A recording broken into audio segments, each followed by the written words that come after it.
Hello, how's everyone doing tonight? I don't know how to like do a fake British accent or anything. I spent the first 12 years of my life growing up in Oxford, so it's like my original native dialects, accent, whatever you want to call it. So I don't really know how to do it consciously. What's all this then? Hello, tea and crumpets, something Britishisms. How's everyone doing tonight in chat? Starting soon screen is wild, yeah, Spider. It's from like the OG old ass Monster Hunter World days. Where one time I accidentally left a recording on and then went to go do something and spent an hour away from my computer. But in Monster Hunter, over time, your max stamina depletes. So at a certain point, my hunter had 0 max stamina, and so was just like crouched over, just like groaning in lack of breath or what the fuck ever was going on there. I was like, this is gonna make a really funny starting soon /BRB screen, so I've been using it for that for like, I don't know, what, 5 years now, Christ. Hello, what do we have here?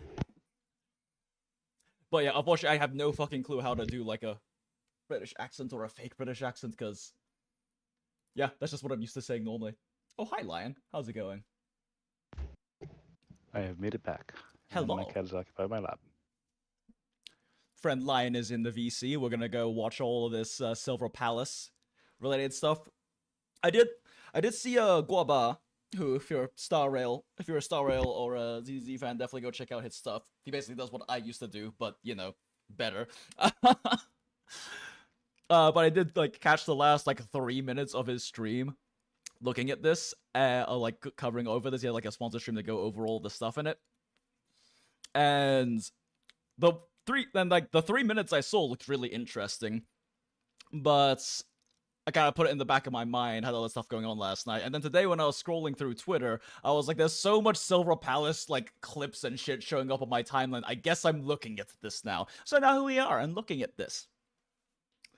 Cause I don't know, the last 3 minutes I caught of GOOOOOAAALS' stream, because I just happened to like see him live on my YouTube feed and pop in right around then. It looked really interesting, but I didn't really get to see any like combat or anything like that, right? I just kind of saw like a little bit of the end game, I guess, like exploration, looking around at like how pretty like the city is and everything like that. And then, like, Twitter keeps, like, showing me people just clipping, like, these combat moments and all this stuff. Like, oh, God, this actually looks really good. Fuck my life. I have too many gachas on my plate. Please don't give me another one, but it looks so good. Alright, then. Well, let's take a looky look.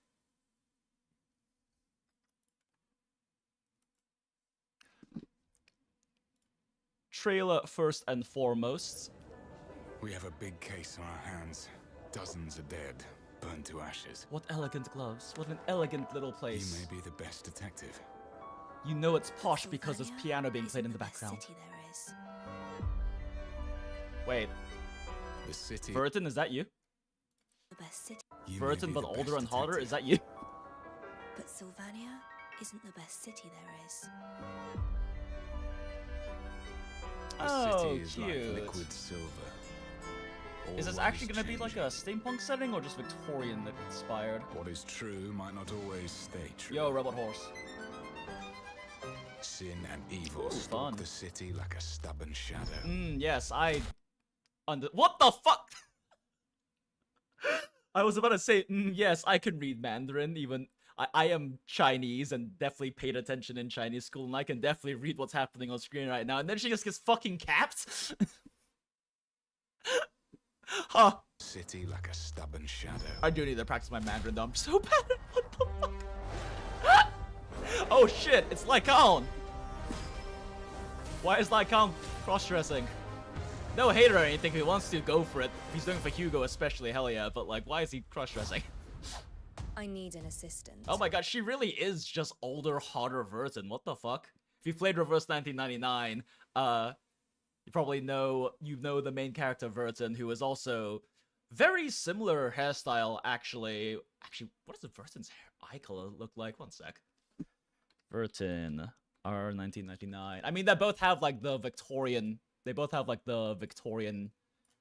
English fit going on, right? Vertin's a little less fancy though. Okay, no, their eye color is different. I can't remember what the eye color was. But yeah, hello, older, sexier Vertin. How you doing?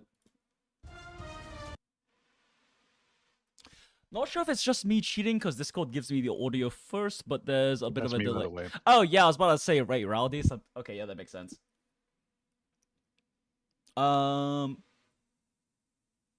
She kind of got a cuter face though. True. Also, I'm pretty sure Vertin is a child still, so I feel weird about using adjectives like that for Vertin anyway. I don't know. I mean, in general though, she is like, she has more going on in her design. Her eyes are much prettier, especially because they are like they use like a fitting color palette for her entire design, right? But the is it cornea irises? The irises are like very distinctly. Yeah, the irises are like very distinctly a different color. Oh, that's interesting. We got a little like Van Helsing flashing red eye going on here. Also, I love her weapon. I love her weapon. Like, what exactly so that it's basically like, it looks like a lance with an incredibly long, spiky backside, so something along the lines of like a dual-headed sword. But wait, no, I think it changes, because over here it looks like it's like a it looks like it's like a saber, maybe. Or is that the backside of it's a saber?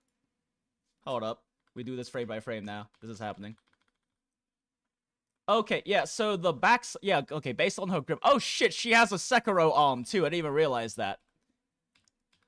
Okay, so, like, based on this... Okay, so the backside is basically a saber with a very fancy anime-style handguard. And then the front side... No, that's still just a large blade, but it literally looked like it was a... It looked like it was a, like, proper lance or something. Lance rapier-esque? Yeah, definitely. It's got a too thick of a blade to be like an S-stock or something, but either way, it's very inspired by like your traditional fencing weapons, like an epee, saber, S-stock, that kind of thing. Based on length, though, like definitely very. Wait, wait a second. Is that got one edge to it? Huh. Okay. Interesting.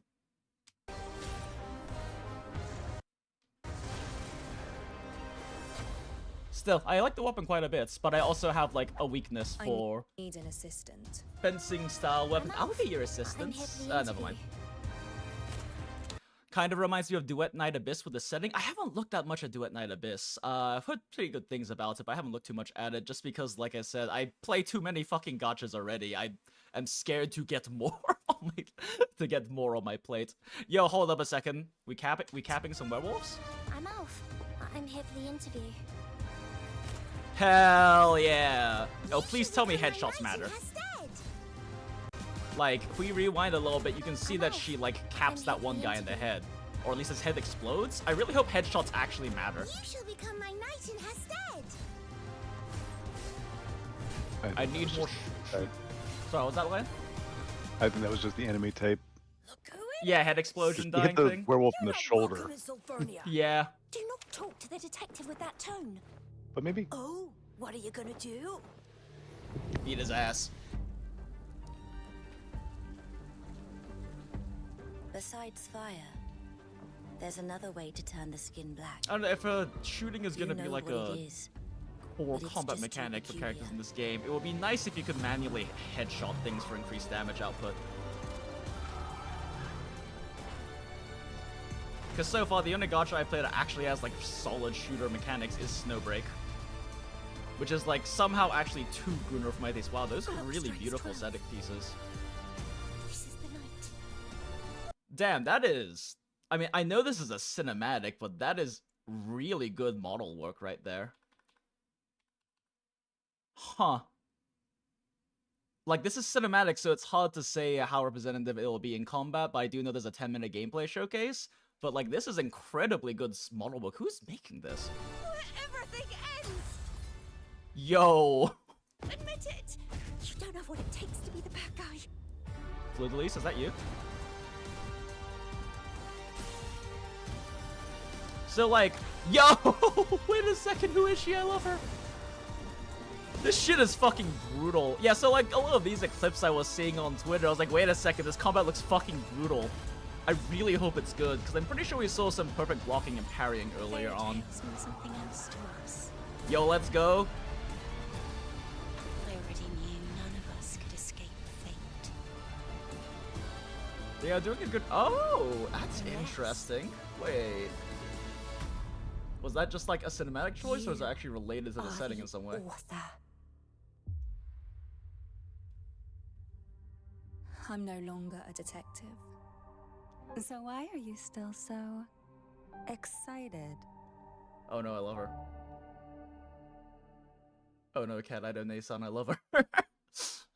Yeah, the VA work hits like a lot of interceder sections. Yeah, so far it seems pretty good. It's hard to say because like there's so little in here, right?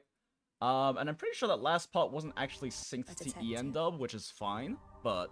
So why are you still so excited? Or maybe it's just like, maybe there's just like a weird delay. Kind of felt to me like it wasn't quite synced.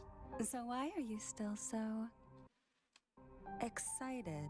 Yeah, I think it's just a little off sync because those are the correct like mouth movements for those syllables. It's just slightly off sync for some reason, by like I don't know 20 frames. Either way, it's very British. It truly is very British, but I'm kind of like the way that they're taking The it. city is like liquid. We have a big case on our hands. Wanna Dozens are dead, see? burned to ashes. Wanna like go through some things in this again, real? You may like, be the best detective. Slow down. Also, whiskey, big ol' rock. So first off, unless the setting is somehow different, Hard confirms that MC is at least of drinking age. Let's go. Also, good choice. That is a nice rock too. Sylvania isn't the best city there is. Okay, yeah, so it's official. When this game launches and I'm playing it on day one, I'm gonna have to get myself like a nice. I'm gonna have to make myself like a nice glass of single malt or something with a giant rock, and we're just gonna be sipping it the entire stream. Every time MC takes a sip, I take a sip. Surely that can't go poorly. The city is like liquid silver. Wait a second, was that a fucking jellyfish? The city is like liquid. There's a fucking jellyfish with a halo! What's up with the jellyfish? It doesn't look particularly mechanical either. So that plus like I guess like the weird magic stuff showing up suggests that there is like like at the very least there is some like mechanical elements, since we saw that through like I mean you can see there's kind of like high level Victorian tech going on. There's airships and stuff. I mean I definitely would hesitate to call it steampunk because we haven't seen like any indication that steam is somehow related or something. Hi port. But yeah, we haven't seen any indication that Steam is necessarily related, but it's definitely got that Victorian era, like, higher level tech going on. But we also know there's the magic stuff, and now there's this fucking random floating jellyfish with a halo. So I really hope this is, like, a Victorian Magipunk setting, because those are hands down, like, my favorite takes on settings are Magipunk, or Arcanopunk, or whatever the Arcano tech. And there's not really, like, I think a very good term for it because there's not really a lot of big popular IPs that do it. Probably the biggest one will be, like, League of Legends, but they don't really sub-genre classify themselves. Magic Steampunk. Yeah, something like that. Although, so, because, like, the idea with Steampunk, right? The idea, can you make two, please? I mean, Acrafius, you want me to like ship you a single glass of single malt? I think you should just buy your own at that point. I do have a really nice hibiki that I've been wanting to like crack open though, since I've really been enjoying Japanese single malts a lot. I don't know, for the price point, they almost always seem to be fairly superior to like a lot of scotches. I mean, don't get me wrong, I do love scotch, but like I don't really drink anything that's under like 12, 15 years when it comes to single malts. And a lot of the much like more medium price and medium end like Japanese single malts just hit about the same level of quality. They do a really good job with whiskey in Japan. It's kind of terrifying, actually. Hibiki burns so good, yeah. I haven't really been drinking a lot of like straight spirit lately, so I guess I'll see how well my palate can handle it. Because, I mean, the reality is that if you want to enjoy like hard spirits, like drinking that straight or drinking like nice tequilas straight, which is pretty much the most I've done lately. I was drinking some really nice tequilas because I used to run the craft cocktail bar that had like a very agave spirit, so mezcal tequila focus program. And there's some really good complex tequilas out there that aren't the big popular ones. But like the reality is that when you take a break, especially, or when you're new to drinking spirits, like drinking scotch, whiskey, you know, bourbon, drinking gin straights, drinking tequila straight, and I'm not talking about like taking a shot, I mean like actually sipping and enjoying the flavor of it. There's a reality that it takes time for your tongue to adjust, and how fast kind of depends on the person, right? That you physically cannot taste it fully until your tongue adjusts, because the ethanol content is so high, it's literally burning your taste buds and like lessening their ability to taste things.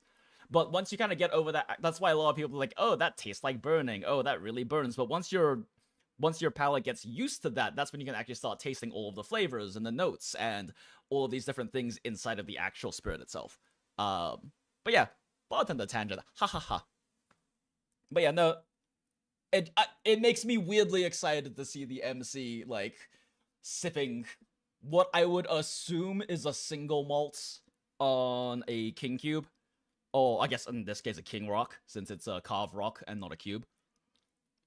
I would assume that it's gonna be a single malt because, you know, this being like British and whatnots, really like the best like the good whiskey for like that kind of a sipping is generally gonna be Scotch, or at least single malts. That being said, like Irish whiskeys are good too, they're just not really seen in the same regard as like a sipping, as like that kind of like king cube, king rock sort of sipping. But yeah, I don't know. Makes me weirdly happy to see that. Anyway. So on a scale of 1 to getting shivved in the streets, how Britland is the game so far? I mean, so far it looks like instead of getting, I don't know, like we've only seen the posh side so far, right? And like, it's funny with the whole, let me close my blind real quick. It's kind of funny with the whole like British, like getting shivved in the street sort of thing, because I mean, obviously it depends on what part you're from, and like, I'm a millennial, I'm 32. When I was growing up, the British, like the perception of British people was much more on like your Harry Potter, Doctor Who, more posh side of things, right?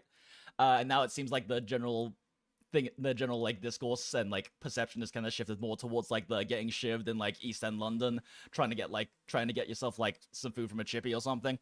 Fucking peas and chips, god awful tweets and shit like that.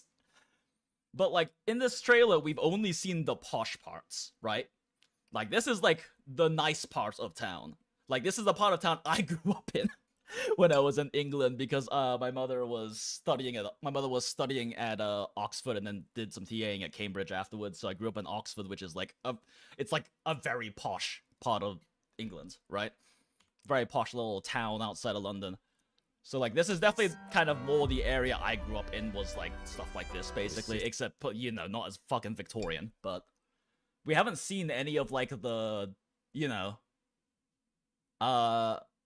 less rich demographic parts of the town Tea yet. is like liquid silver, always changing. What is true might not always. Yeah, no, this definitely looks Magipunk now that I'm looking at it. Magic Steampunk. So the reason why I say like Magipunk versus like, you know, Magic Steampunk or something is that Steampunk is, you know, under the assumption that you're using steam as the primary energy source or base of the technology. But in this case, we don't really see any indication of steam, but we see plenty of indications of some kind of other magic system. Maybe it's with like the floating jellyfish, maybe it's like a spirit-based system or something like that. Maybe it's like a different planes of dimension kind of thing, since we have like the werewolves and stuff too. Maybe it's just a raw magic system. I hope they do something really interesting with like the magic system, because I don't know, it's more fun, I think, when you have like a solid foundation of how your magic system works, and kind of the limitations within the system and the creativity you can express in there, in my opinion, make magic systems a lot more interesting and make like characters and powers a lot more interesting, when it's not just, oh, a wizard did it for like fucking everything, right? Like for example, with WuWa, the Forte system is like kind of basically their it's their power system, right? Fortes, and Fortes are very specific, and they have things like risks of overclock and all these things, which can make things a lot more interesting. And it also leads to very funny moments, like how in WuWa, most of the characters' fortes are like, oh, Sanhua makes ice, Jian makes like wind things that he can make shaped like dragons, cause China reasons, and stuff like that. And then you have like Brant, who's just like, okay, Brant, what's your forte? I make anchors. What? I make very big anchors and I drop them on people. Also, I grapple a little bit, I guess. Mecha Horse's Warframe. But yeah, like, if you look at, like, looking at, like, the design of this, horse, like, you can definitely see there's a lot of, like, design elements that are more magical and fantastical. The tail is, like, kind of like a tube filled with ephemeral liquid and all of that. So definitely kind of more of, like, your, Victorian-inspired, like, Final Fantasy setting sort of vibe to it. Stay true. Also, Drift. Yeah, what's up with the fucking jellyfishes? Sin and evil. Yo, hold up a sec. Hold up a sec. Yo, MC got cake though. God damn, MC got cake though. Hold up.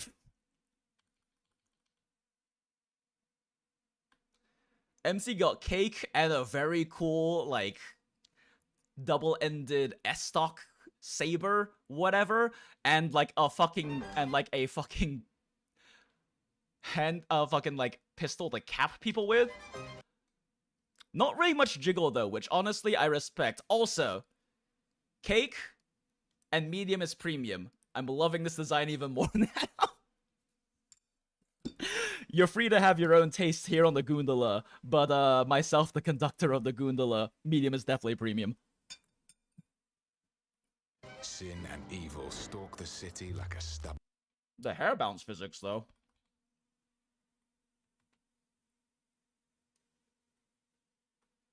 I wish there was an in-between from doing frame by frame in 5 seconds on YouTube. Evil stalk the city. Yeah, the hair like a bounce physics. stubborn Okay.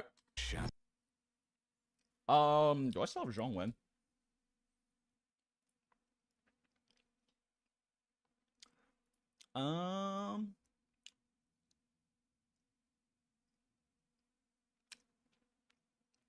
Oh, does this one? I think. Oh, shit, I think this one only works for like actual text. I don't know.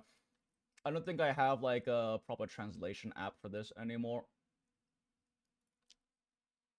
I used to have some plugins and stuff for that, that could work for JP and CN, but I haven't like actually. I don't think I ever installed them on like this new setup. All right, whatever.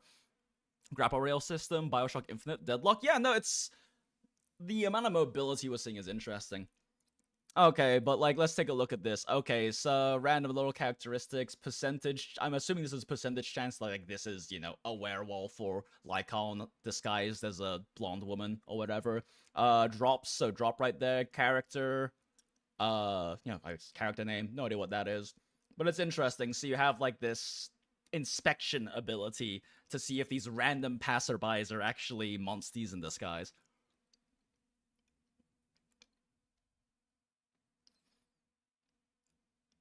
I don't know, the alley where the photographer was a pilot actually seemed a bit sus. True. I mean, you know, there's always going to be a dark corners and whatnot. They modded the jiggle. Did you notice the mid gap? No, I did not. We'll take a look at that in a second. Fun fact, Fable 3 has 2 hair bounce engines, one for the female childhood love interest and another literally every other character. Really? They did a specific one just for the love interest? That's kind of funny. So we analyze and then...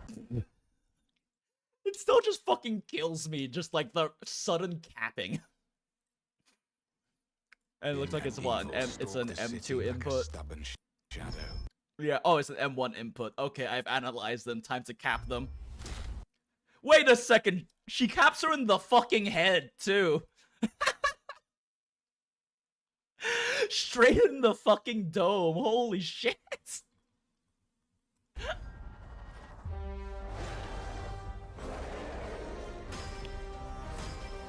Okay, that doesn't look like parry. That just looked like it's regular blocks. Fancy attacks. Wait a second. Wait, what? There was a yellow circle, and it's an action gacha games. Action gacha game. You know what a yellow circle means in an action gacha game. Okay, so they got hit. Holy shit! Wait a second. That straight up cut them in half. What the fuck? So maybe it is like a spirits sort of thing then. Yeah, that straight up slices the dude in half. Holy fuck. But then he like kind of... Either that or it's just like the special effect of the slash. And then when it gets back together, they're like stunned, and then the circle closes in. And what happens when the circle closes? Oh, we don't get to see what happens when the circle closes. Okay. I'm assuming that's maybe like a stun attack window or something. Some kind of special move you can do during the stun period. Because that's not a parry, which is what like a lot of the yellow circles in action gachas tend to be. Since... Was PGR the first one to do that? I don't actually know. Or do you know which action gacha was the first to use like the like yellow circles for parrying things? I know PGR did it a bit like before WuWa did. I don't believe HSR has. Oh, sorry, Impact has that though.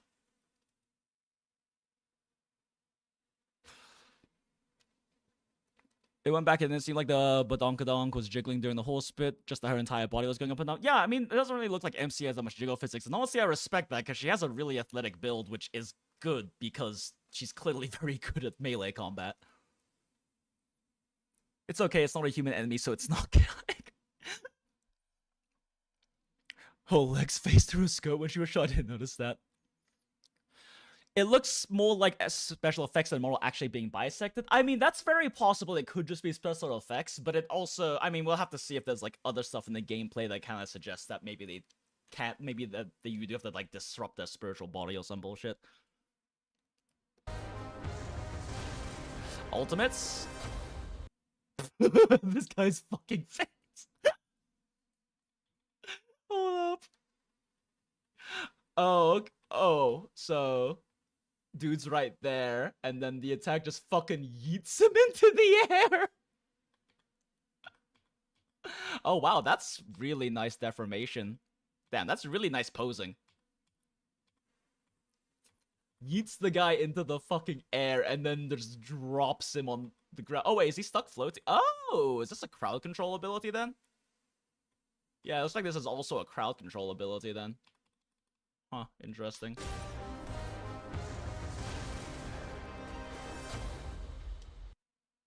Either that or they just slowed it down. I do kind of hope it's a crowd control ability, though, because giving, like, your MC or your main girl or whatever in a gacha game supportive utility is a really good way to ensure that they actually still stay relevant, right?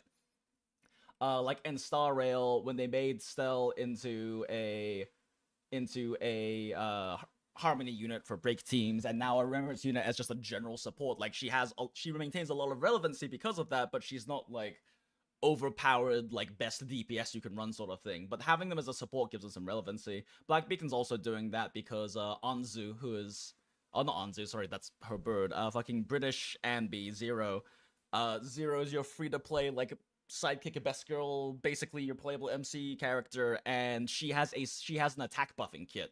She has an attack buffing kit with incredibly fast, decent burst window animations. So she works really well as just a general support for the attack and also I think crit damage buff when you have maxed out her copies. As well as a quick swap unit because of how quickly she can pop all of her stuff. And I like that they gave her a supportive kit while also making her very, like, making her her team comp potential flexible. because she doesn't eat up like a shitload of field time, thus making it hard for you to like actually use her in certain team comps. She's a very fast character, but you can also leave her on the field if you want to do a sub DPS thing and do enhanced basic attacks, and she will always have supportive utility, right? Like, yeah, there are going to be limited supports that will outdo her, obviously, but for any new player, for any player who doesn't pull for those supports or whatnot, you'll always have a guaranteed free-to-play character that gives you a good, like, pretty decent support utility, because her attack buff and crit damage buff isn't that low.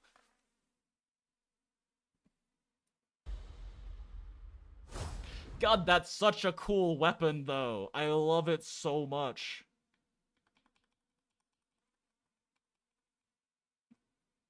Is that all handguard, though?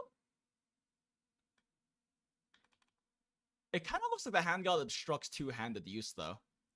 Oh, maybe not. There's like a space right here if it's twisted that. Yeah, no, you can two-hand this. Not that you have a great reason to, but... Huh. Man, I really like this weapon design. It's so pretty. Yeah, it does kind of look more like it's a bit of an S-stock base. I need an assistant. I'm Alf. I'm here for the interview. Also, we don't see the blade flexing at any point, which kind of reinforces the S-stock thing, because like S-stocks are generally harder and less flexible versus things like epées, which epées, sabers, like traditional rapiers, things like that, which are more flexible. Hi, I used to be a weapon captain for my fencing team in high school. Yeah, shooting him in the shoulder. Yo, we love Claymore. Wait, we love blonde Claymore women. Look, guys, it's Saber. Victorian Saber. Oh, never mind. She has a shield. Look who it is. You're not welcome as That's interesting. So she has a two-handed Claymore and a giant shield. Artorias, is that you? Welcome in Sulfurnia. Do not talk to the detective with that tone. Oh, what are you gonna do? Of course, they've got the blonde little shit character. Yeah, this is the alley we get shivved. There's another way to turn the skin black. You know what it is. So, Underground Clinic. Oh, Nason / Hag character. I found my favorite. At least so far. Hate to break it to you, but Saber is by definition pre-Victorian. Oh yeah, is it? I don't really know too much about like the specific like historical eras and whatnot in terms of the weapon names. I'm just, you know, I was at least a competitive fencer, so I'm familiar with some of that stuff. I don't really have that much experience with what's it, Hema? Yeah, I don't really have that much experience with Hema and like the history of that. Natasha, is that you? Wait, is this Natasha if they didn't do Raven Dirty in Star Rail? For those of you who haven't played Honkai Impact, fucking... Let's see, Raven... Honkai Impact. So Natasha is actually an XP, and I didn't even realize that, like, Natasha was a Star Rail version of a character in Impact, because this is the character she's an XP of. Her name is also Natasha. And their main, like, similar traits is that they both love children, because this, she goes by Raven in the game. She goes by Raven in the game, but her first name is Natasha. And she is, like, a very merciless mercenary who has basically been, like, working very morally ambiguous contracts to save up money to purchase an island for all of the orphans that she takes care of. And then she finally saved up enough money. And then, like, the day after or the week after she bought the island for them to all go live on, a Honkai disaster fucking sunk the island. But this is Natasha in Impacts.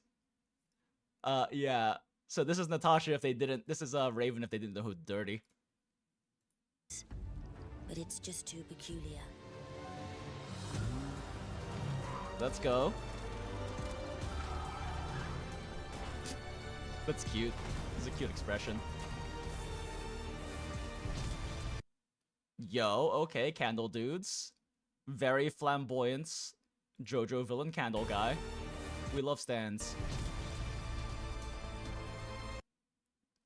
That's really interesting.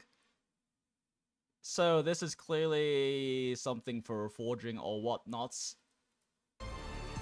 Although it looks like this is... I'm trying to tell if this is, like, supposed to be, like, a villain's place, or if this is supposed to be, like, actually a fundamental part of, jolly old Magic England here.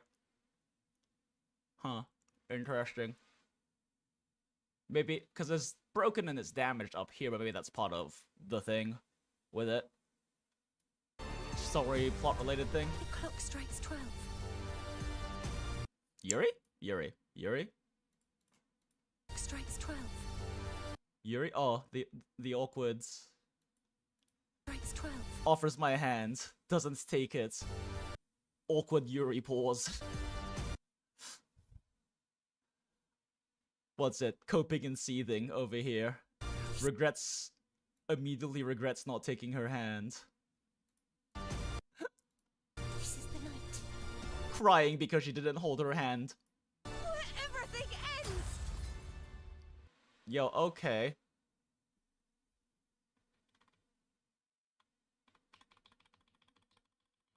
Love the fairy tale inspiration with the what's the wow.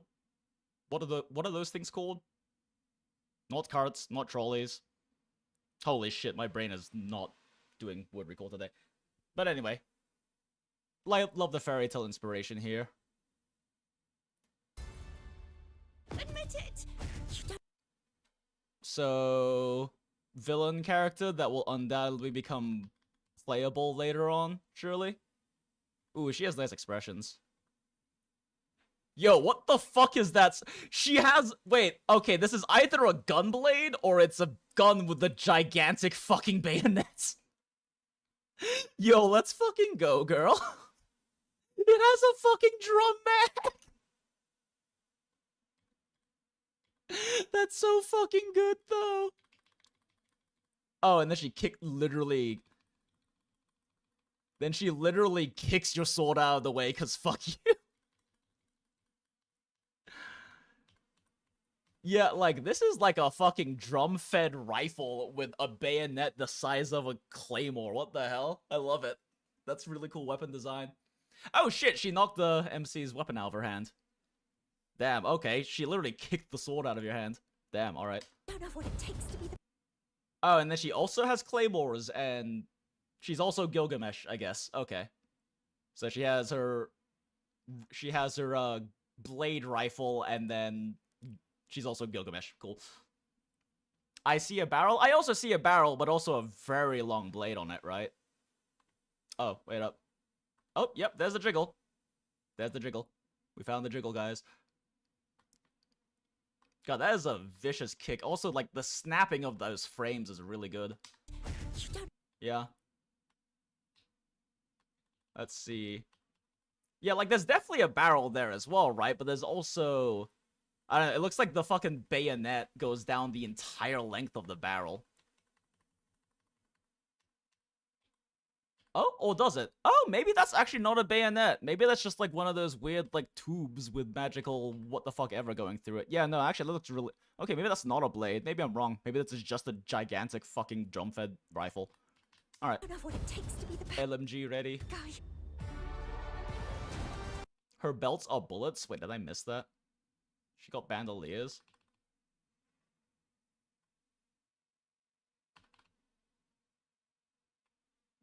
Oh my god, she does. Oh yeah, no. Many bullets. Horse. I want to do that to things. God damn! That snaps her fucking neck. That's so brutal. But honestly, that makes me even more excited, because in general, I'm more of a fan of, like, darker settings and stories, and... While I don't like it when it's, like, unnecessarily gratuitous, I do like it when media is willing to show, like, the brutality that is, you know, actually life and death combat, right? Like, this doesn't really seem like it's particularly gratuitous. It's not like a torture scene. This is just like, okay, I don't have my weapon right now, this is how I'm going to kill you in the heat of the moment, right? God damn, though. Okay, yeah, no, here's like more of a lance, though. Boss fights! Fairy tales mean something else to us. I already knew none of us could escape fate. Was that a glory kill using the curb? I mean, kind of, yeah. Unless The thing I'm worried about is if we can't actually do that in-game, though, you are know? the author. But I guess the question is like, how would they even implement that in the game, right? I'm no longer a detective. So why are you still so excited? Oh no, I love her. Oh, it doesn't cat eyes, those are serpent eyes. Oh, that's even better. Oh no. Oh no, I have a new favorite. You're in danger. I am in great danger. Fortunately, I'm incredibly attracted to dangerous women. I have healthy tastes. Yeah, like, so like this one very clearly seems like it's... I guess it comes back down to, again, like we saw that yellow circle earlier, right? Like we saw that yellow circle, but we didn't get to see anything happen off of it. Like it seems like MC does their ult animation, but it's completely unrelated to the yellow circle. So like, oh, so like right here, like, oop. I mean, we should probably just look at the gameplay showcase. This is a 10-minute gameplay showcase, but still, it's kind of fun to dissect the trailer stuff.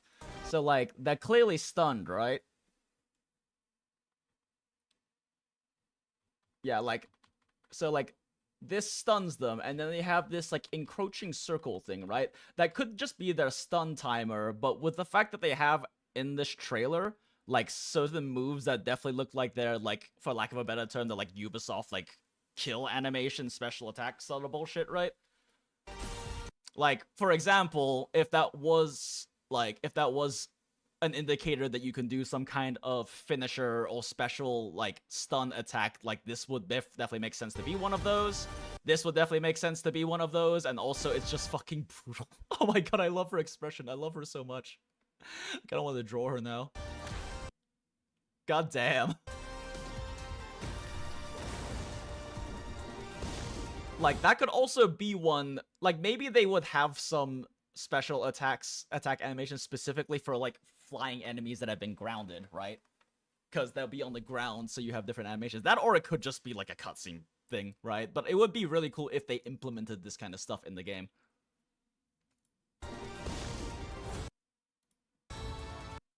I have 187 million credits in HSR. I have none. I'm so broke. I've built so many characters over the last few patches.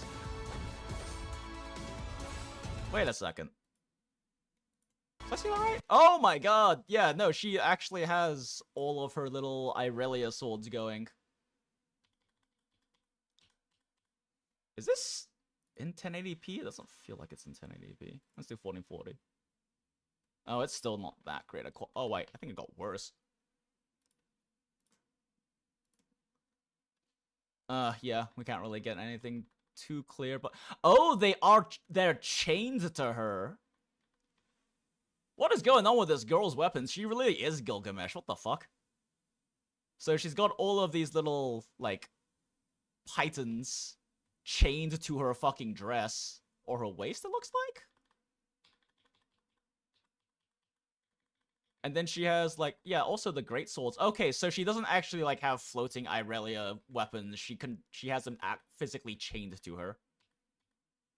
Bop, bop, bop, bop, combo. Holy shit, she just smacked him with every single one of those.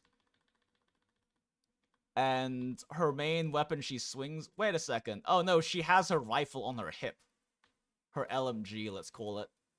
Yeah, she has her LMG on her hip here.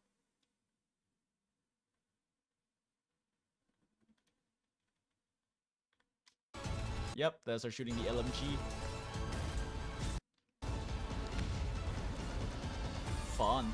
Fairy tales mean something else to us. Innovation? Can we say Gundam bit funnels? I don't know what Gundam bit funnels are, but I know you're the Gundam expert, Akrafius. Unless you are the author. Okay, yeah, not gonna lie. Are the Honestly, best designed MC I've seen so far.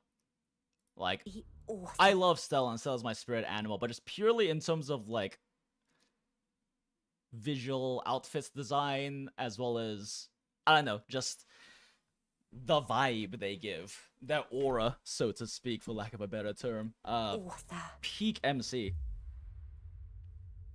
I was also saying that the male I'm MC... no longer a detective. So why are you Male MC is still also so very well designed. excited? The male MC also looks really well designed, and it's actually making me incredibly happy that the trailers are all using female MC, because I don't know, too many gacha games use the male MC for like all of their promotional stuff. It's nice to see the change. Alright, okay, yeah, so the models are a bit different from the cinematic. Oh, but they have really soft eyes. Okay. So hard black lining with very soft eyes. Oh wait, this isn't the official one. We must support the official one, and then see if these other ones differ in any way. Why did it say I've watched through this whole thing? I haven't. Weird. Very cosplayable. Oh yeah, this is a super cosplayable outfit because it's ultimately just composed of normal, like, Victorian inspired clothing. The vest is the only thing you have to be like heavily custom about. Like obviously you have to make the belts and stuff like that, but in terms of like actual like clothing piece, heavy customization, the vest is really the only big part.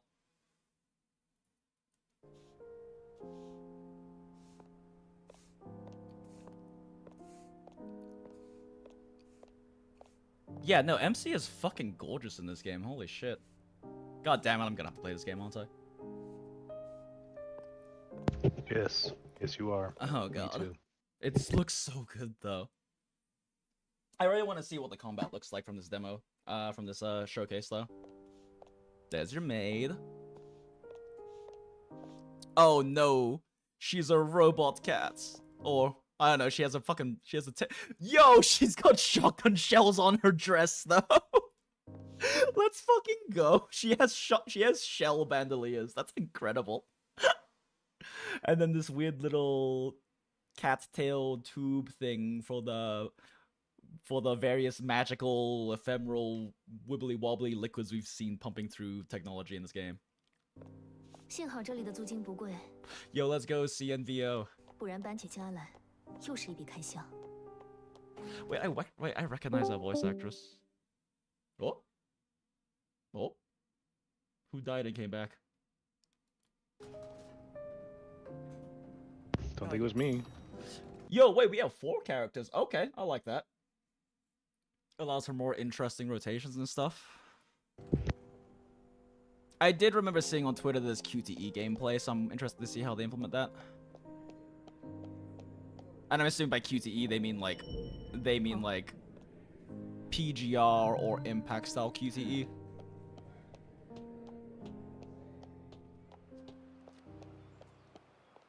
With 4 characters, I'm leaning more towards probably like PGR style though.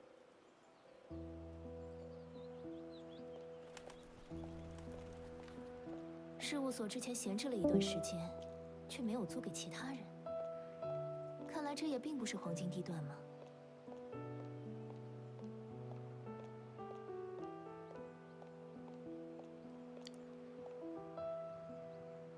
Hold up. 钱却没有租给其他人。 She walks with a confident 看来这 swagger, 也并不是黄金地段嘛。 but she also walks like a real human being by using their hips, but not in a particularly overly gooner way. The like flow and jiggle physics on her cape and her hair are great though. Fuck, I want to cosplay this character.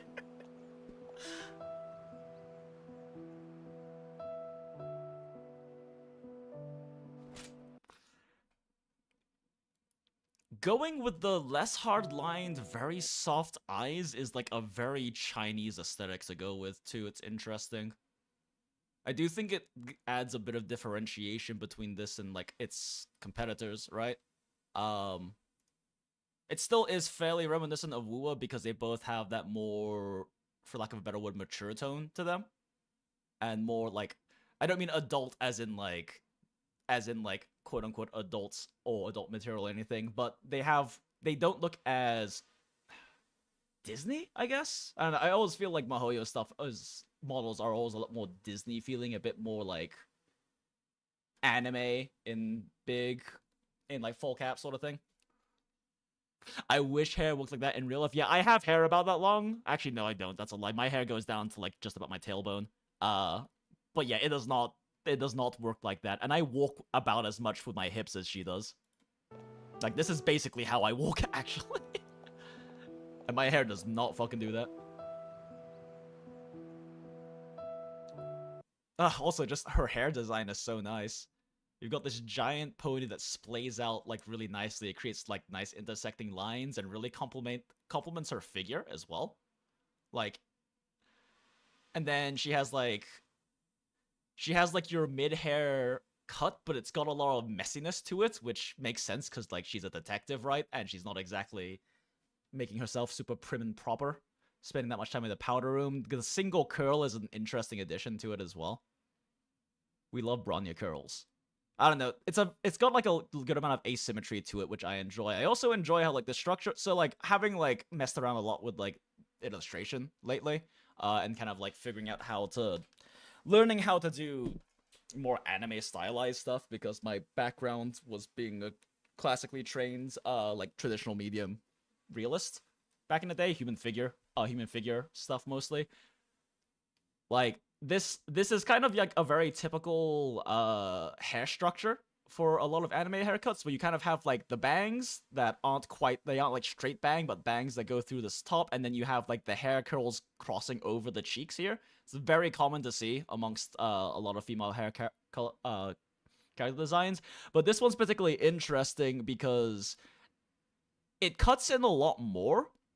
Normally what you see in anime style is that you'll have like curtains, and then you'll have like a really big one in the center, and this one kind of still has that, but it's a much more even progression, and they have a lot more like hairs. They have a lot more grass tufts. Like there's a lot more grass tufts and ribbons compared to what you normally see. It's got a slightly more detailed look to it, which I think adds to kind of the more mature tone of the game.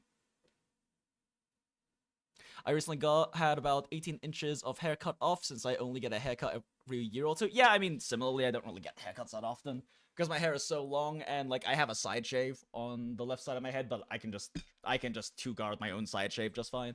I just have like a friend help me catch the back because it's hard for me to get the back by myself. But I still do go get a haircut every so often because at the end of because like even with long hair you have to get trims because otherwise you just have split ends that look awful the longer it goes on. So you need to trim off those split ends at the very least. Plus, maybe get some more layer and texture recut into the hair because it's grown. But yeah, her design is gorgeous. I love it, and her color palette is great.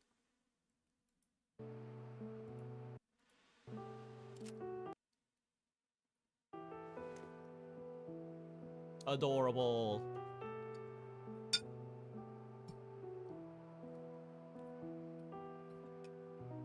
Oh my god, I love her. Fuck, I love her. I love her so much. With the push-up corset and everything.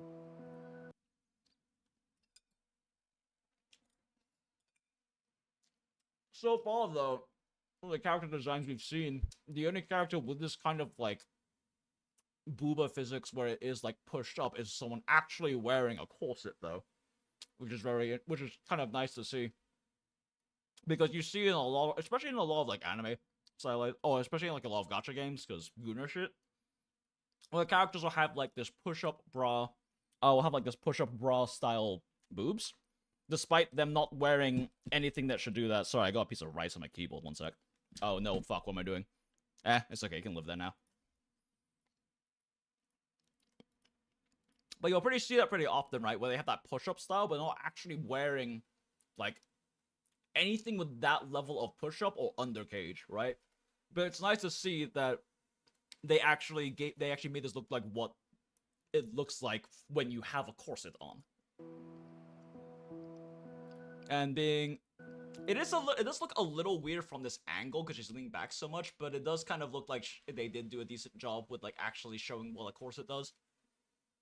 her gun blends in. Her gun does blend in, but I also feel like that's intentional.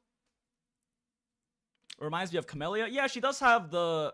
Camellia does also have, like, a, like, large skirted ballerina corset look, and this is kind of along the same lines, right? Same vibe. She looks like a tree. Well, I'm a climb her, and I am not ashamed to say that. The rice is running the stream now, true. But you're right, her gun blends in, but I also think that's kind of part of the point. Like, she's definitely kind of your more, I don't know, femme fatale, more elegant character. So her gun not being very prominent and in fact looking like it's just kind of a, like, piece of decor on her outfit, I think fits pretty nice, like, fits with her theming. At least from what I'm getting purely off of just, like, completely shallow, like, surface level vibes, right? Like, they definitely could make her gun more prominent, but but it makes sense to me that she's the kind of character that probably wouldn't want their gun to be super prominent.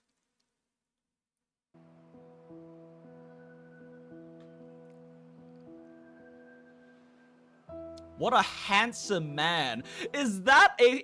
Oh my god, is he a bartender? That's a fucking wine key dagger. What the fuck? And it's the bad kind of wine key, too. This is the kind of wine key that people buy thinking that it'll be good to use, and it's actually not a good tool to use. Because it has an incredibly high, like, cork breaking rate. This motherfucker has a wine... I'm gonna be so mad if he's supposed to be, like, some sort of, like, sommelier sort of character, right? Who is, like, very fancy, like, great palate all about wine, and he's using this fucking wine key. Almost 10 years in high-end hospitality here, by the way. Never use this wine key. Oh, fuck me, is that a muddler as well? Is he supposed to be a bartending character? Oh, he even has, like, a little name tag and everything. I do like his hairstyle. He's a very pretty man.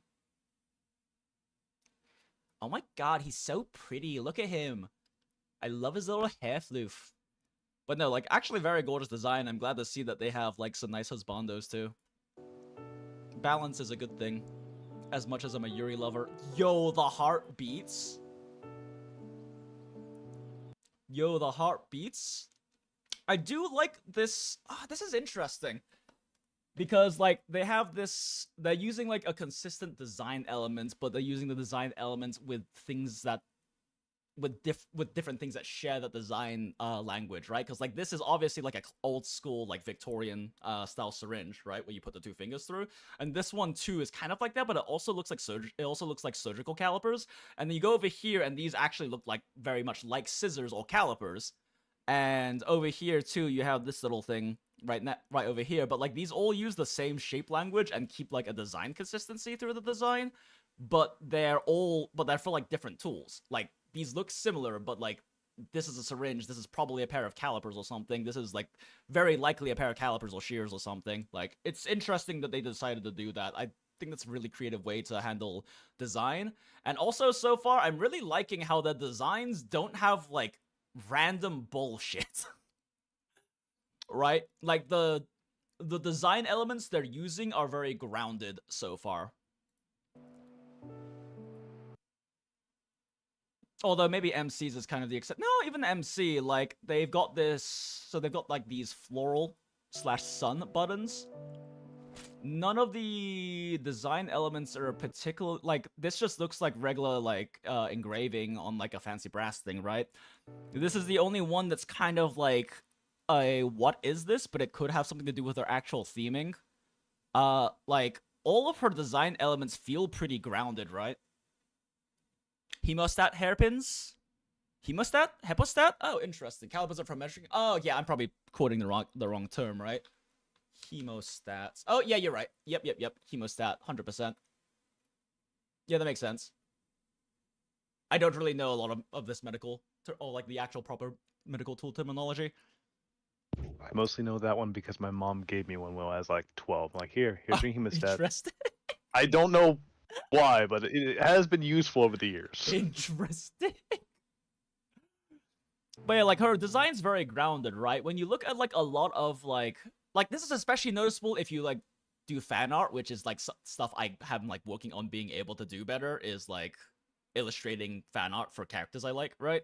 And like doing a lot of like study pieces on like other people's like fan art and like looking at like their designs and stuff. Like you start to notice that like a lot of designs, especially in MiHoYo games, a lot of designs just have like random bullshit, which is like, these are just weird, cool looking like textures or symbols that don't have that much significance. There are some that have like a lot of that. Like Acheron's design has like very heavy iconography built into it, but that's kind of cheating because she's a Mei, a Yayi, like Mei. Yayi's the CN name that I'm used to.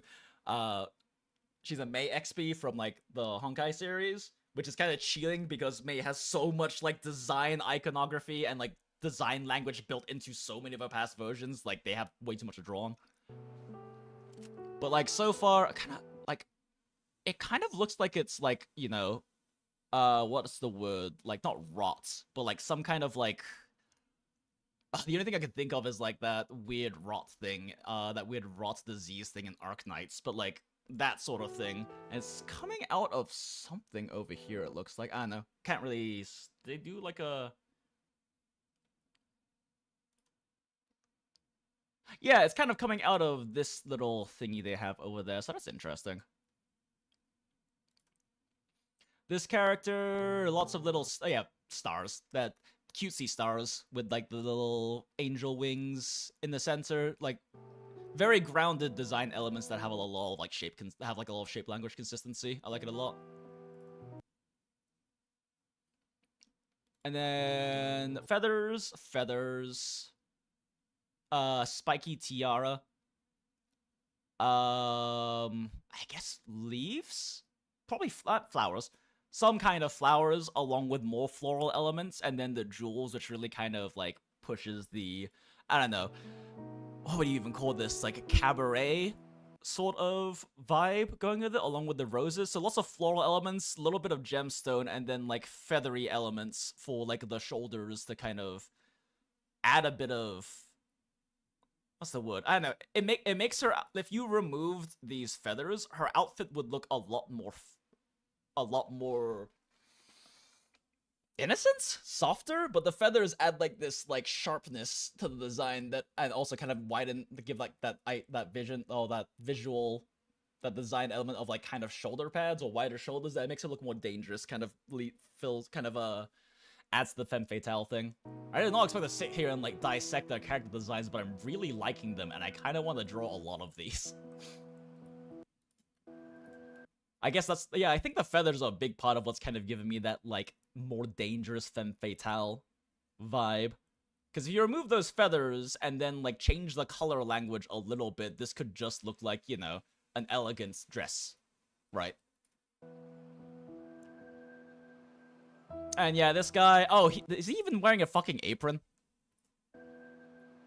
He's wearing a fucking apron. Yeah, he's supposed to be like a bartender or a sommelier or something. But flower elements, bar elements.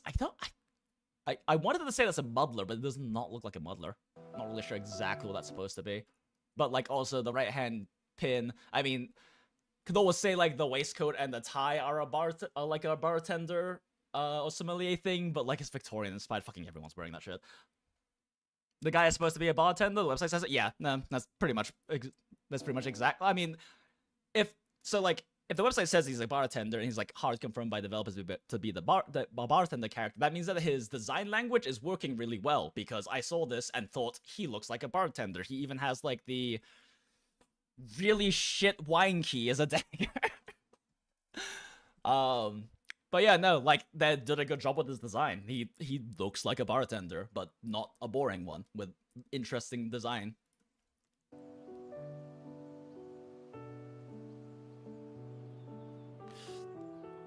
Crazy underground doctor, my beloved.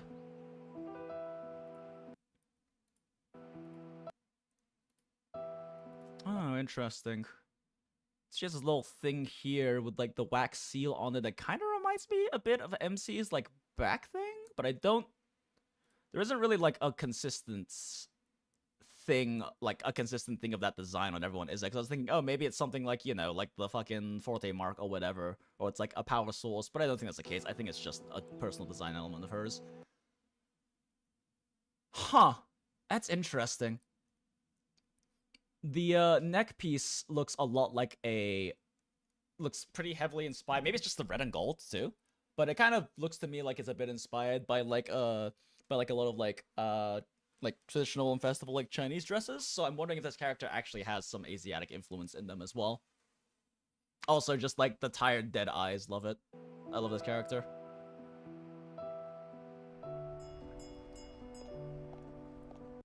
God, the MC is so beautiful. I love her. She's gorgeous.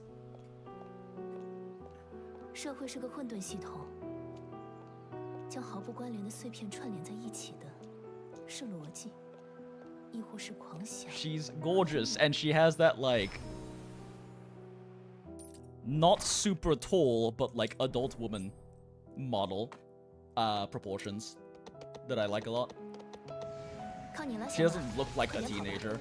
And like a lot of gacha games, like Genshin's kind of like a lot of Mihoyo games are kind of the biggest about this, where they have like what is like the one like tall woman, like adult woman model base, and then they have like the next step down is teenager for body types, and it's nice to see that MC is kind of that in between, like more of like a younger adult sort of thing.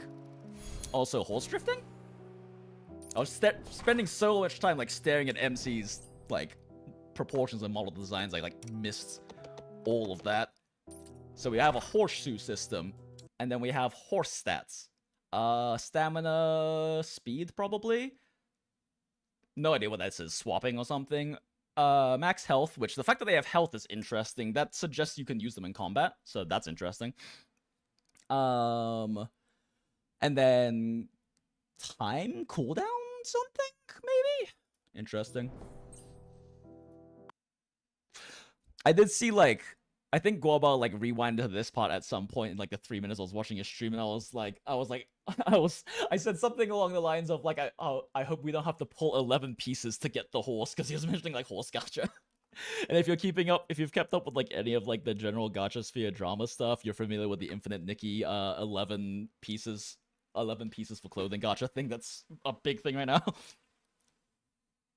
How long it takes him to go through a bag of oats. True. How fast he eats. 靠你了，小马，快点跑吧。 Damn, okay. We have horse drifting and speed boosts. Yo, this looks like so much more fun than driving a car to me. Red Dead Redemption in my Victorian waifu gacha. Let's go. With drift. Yo! That was actually a sick drift. What the fuck? And like we're noticeably getting speed boosts after every drift, so it works like an actual drift does in like a racing game. That's really cool. This looks like so much fun. Fuck me, where the fuck did this game come from? Holy shit.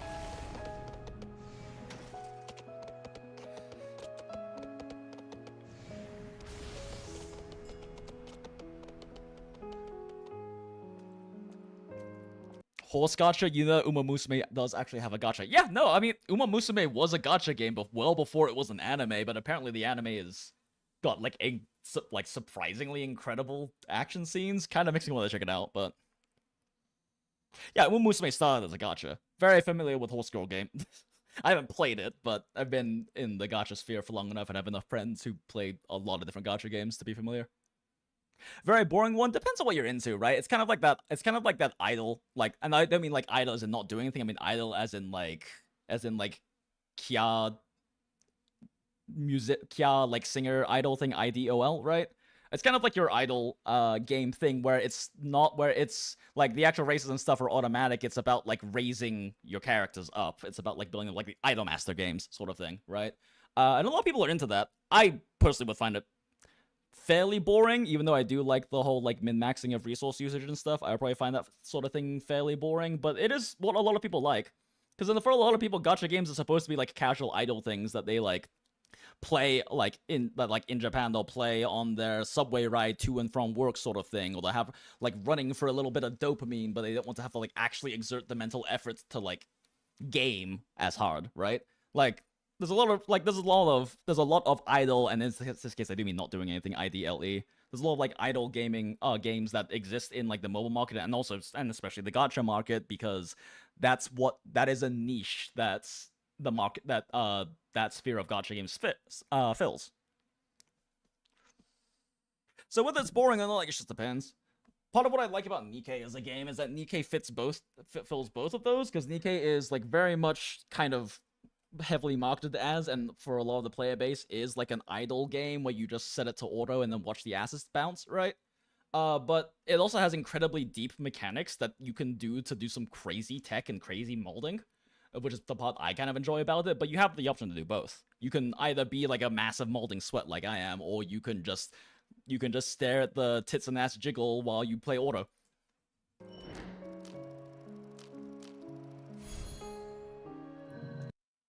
In-season outfit, updo hair, red silk scat. Wait, so it's like, huh?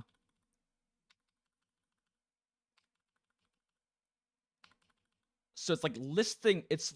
So it's like listing her clothing and stuff. I guess it, as I understand, the main character is a detective, so it makes sense for them to note these things. But it's interesting to include that, and I wonder how that's gonna be like implemented or be like part of the core gameplay loop.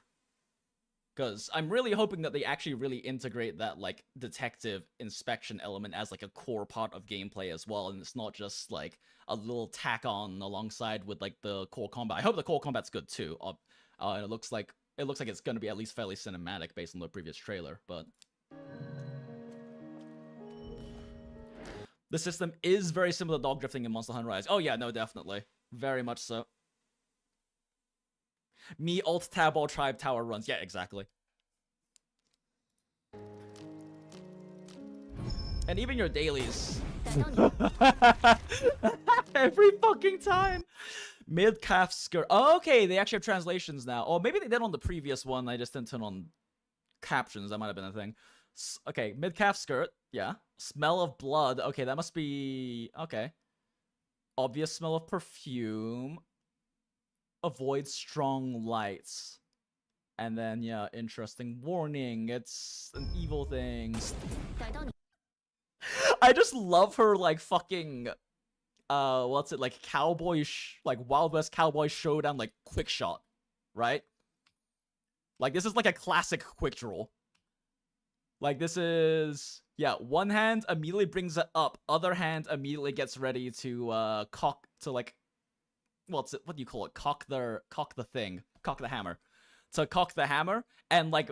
You're not taking the time to, like, point the gun out like you would normally shoot a gun, right? You're basically doing the minimum possible movement necessary to point the gun at the person and cock the hammer and fire it. For that one, they would actually be holding the hammer down and then just holding the trigger down and then just fan the hammer for a single shot. Yeah. Yeah. Raldis in chat mentioning fan the hammer. This isn't fanning the hammer as far as I understand it. This is just doing like a single quick draw shot, because fan the hammer would be like what Lion's describing. You hold the trigger and you're just fanning the hammer with your hand to fire off like rounds as fast as you can. This is just like a single quick shot, right? I mean, the motion's the same. What's up? Oh yeah. As you can see, that's what she does, is she basically hits the hammer. The trigger's already held. That's actually what I'm rewinding to see right now. Like, is she actually... Yeah. I mean, but that, as I understand, isn't that how they do a quick draw, right? Is exactly what you're describing. They draw it out and then just do like a single hammering. I guess it would depend on if it was cocked before the draw or not. But this one is obviously not cocked, so the way to get the fastest shot from that would just be to hold the trigger down and then... Yeah, I'm not very big into westerns, but it would make sense for them to have their, like... Well, do they have it pre-cocked when they're, like, doing, like, the little, like, Western showdown thingy? I don't know. I feel like different Western media I've seen has it differently, because some have them actually, like, cock the hammer when they're quick draw, and some just have them, like, pull it out and shoot. But, like, obviously, if you're walking around fucking the middle of the city with your handgun out, you're not gonna leave it cocked the entire time. Well, also, a lot of those are single action. Yeah, this one definitely seems like it is, but hard to say. We haven't seen multiple rounds fire yet. But yeah, no. Yeah, I think you're right. We don't see the trigger finger move at all, so yeah, I think you're right with what you're saying in terms of what they're doing. Makes sense. It is nice to see them do like an actual like quick draw motion instead, though. I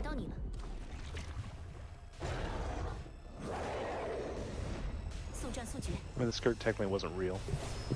Hmm? Again with the leg facing through the skirt. Oh, wait.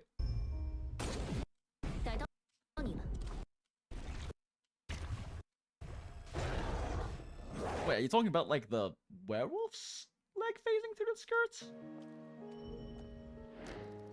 'Cause I'm not like seeing. Am I missing it? Did I like? Am I missing the phase through? I don't feel like I saw what you're talking about. Sekiro, magic Sekiro arm, cool sword thing. All right, see. Oh hell! Oh, wait, is that a parry or a block? Because that looks like it's a parry, but it could just be like a well-timed block.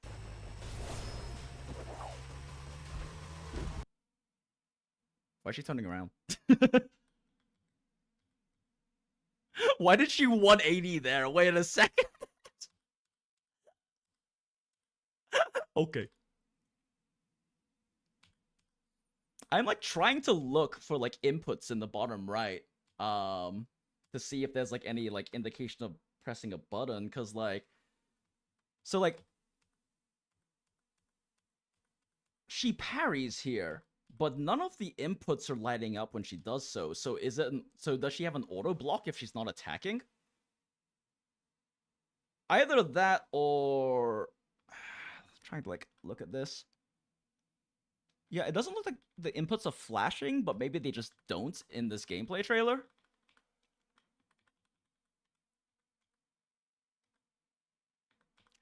Oh, wait, there's the yellow circle. And it's coming in.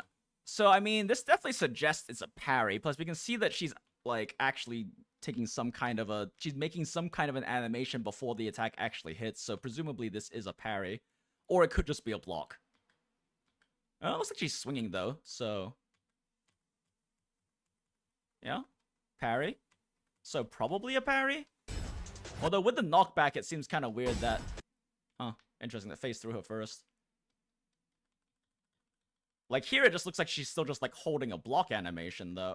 But maybe it's because she's still being hit stunned. Wait, did that do damage to them, though? Okay, that would suggest it is a parry if it actually did damage to the enemy.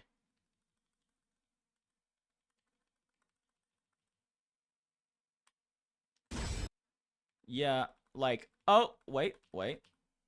Okay, so... we can see that MC's HP goes down by 210. MC's HP goes down by 210, which is interesting because we only see a 199 on screen. But they are taking damage. And what about the enemy's health bar? Oh, we didn't even see the health bar yet. But there is that 1000, and then, like, their health bar is now existing, and maybe there's a pixel off of it? So... Oh, and this one, yeah, they also lost HP here. They lost 209. So one less than the previous one. So this would suggest this is maybe a block. It's interesting you would lose health on the parry, but maybe it's not a perfect parry. Yeah, no, the health definitely went down. So that 1000 that very likely is the damage number. It's a little... Maybe there's just some weird, like, float rounding happening with the 199. But yeah, MC definitely took damage from that. Yo! Okay, there's your fan the hammer. There's your fucking fan the hammer.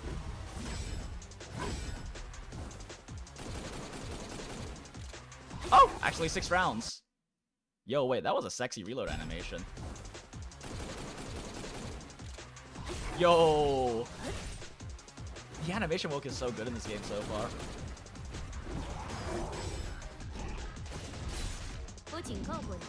Oh, wait a second. Okay, there's like the special... Oh, yep.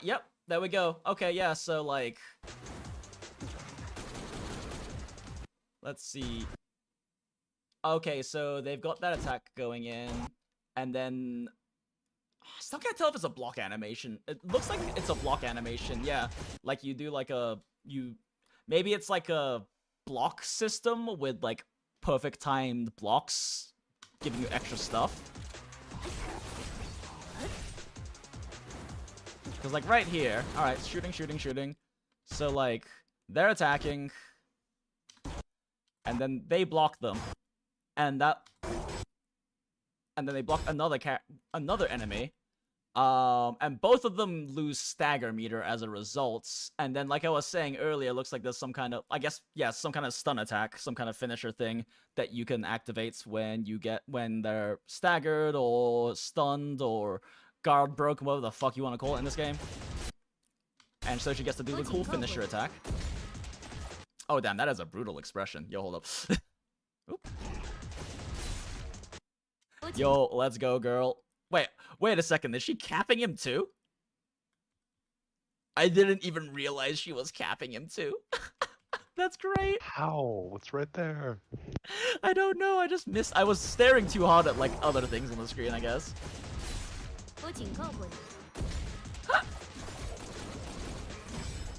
Perfect block. Alt. So...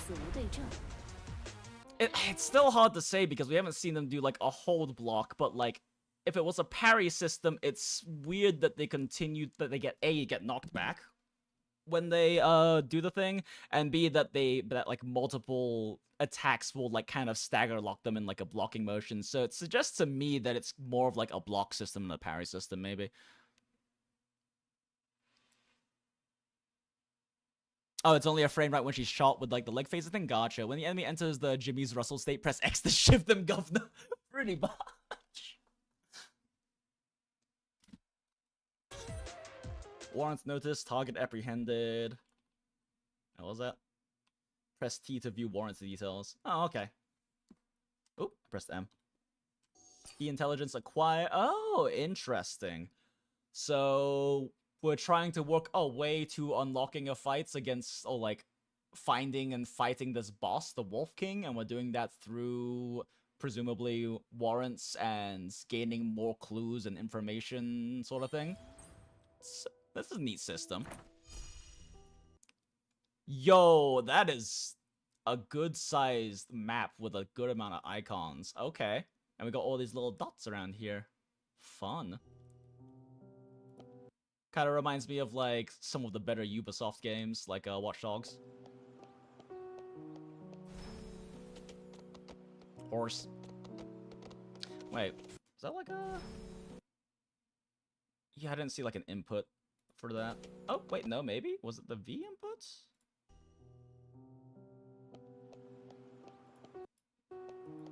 Why am I doing it this way? No, I think that's just additional inputs that pop up. Oh, let's go. Grappling. Let's go.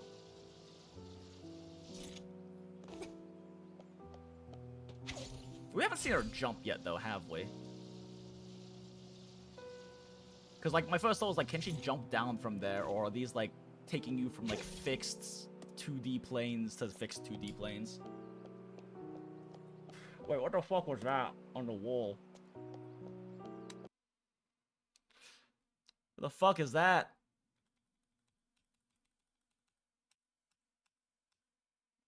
Is that a crab? Yo, it's a little magical crab! Let's go, crab!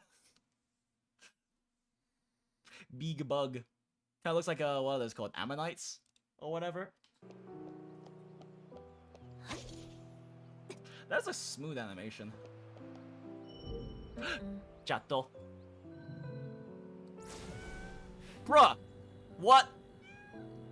We're hand of godding this cat? Why? Just cause we can.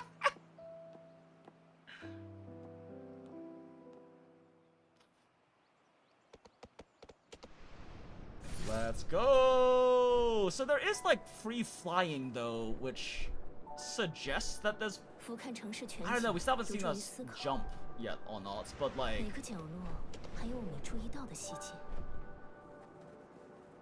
Like, it kind of seems like you can land wherever, though, so maybe it is like a fully, like, built parkourable environment like in the main competitors, right? But we haven't, like, actually seen... I mean, so far we haven't seen any, like, wall running or climbing or things like that, so maybe horse is how you get around, but also the question is why even bother with the grapple shit when you have horse? So is this, like, a late game thing or something? You see those little grapple points there, though.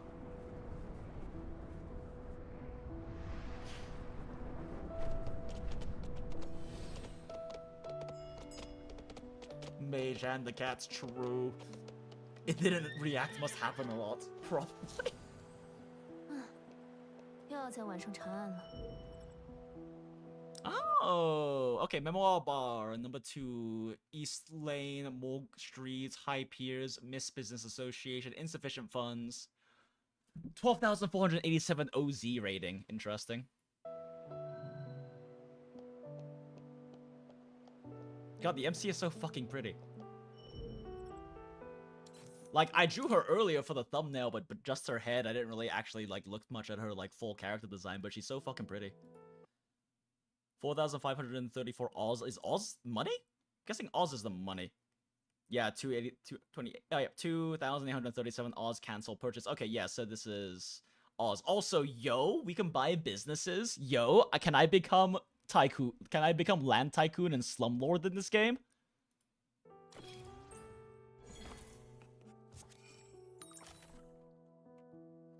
I was thinking more Yakuza. Yeah, I mean, probably. Honestly, but... Wait a second. Okay, so we just got this. So it seems like the business thing is kind of like a dispatch system in other games. Because it, like, has these characters here, so, like, I think presumably this means, like, characters that are staffed or, like, needed for... And it has a time, so yeah, this seems like it's a dispatch-style thing. Kiryu rolling out, I'm gonna make an offer in cash and left werewolf bit, so let's go. I haven't actually played Yakuza, but I've seen people play it and I'm familiar with the system.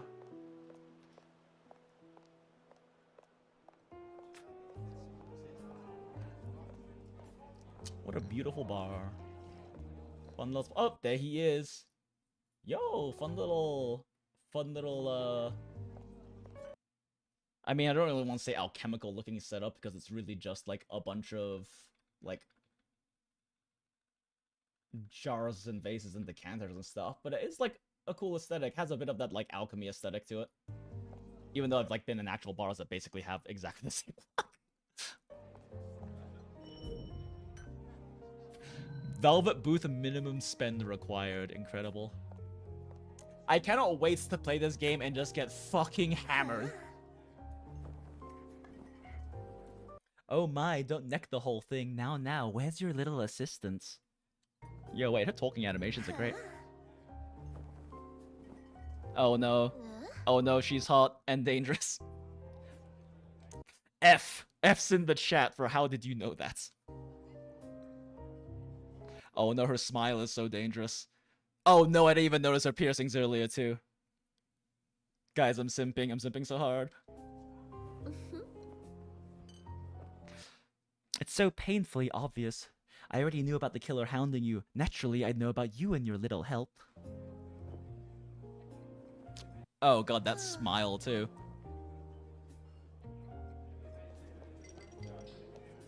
Oh no, chat, I'm so fucking cooked. I'm already committed to Ananta now this comes out. Exactly! Exactly! Like, I already want to play Ananta, and then this shit just comes out of fucking nowhere. Like, was this, like, I have not heard anything about this, and I'm not, like, super tuned into the gacha space, but I feel like I would have heard something about this at some point if, like, this had had any other kind of, like, I don't know, teasers, pre-release footage, marketing things, or anything, but, like, did this just literally drop out of fucking nowhere, like, 2 days ago? Was the studio even from? I don't know, but, like, this shit looks incredible. Ah, yes, we love assassinations. That was a vicious... I like this MC. Look at the fucking expression here.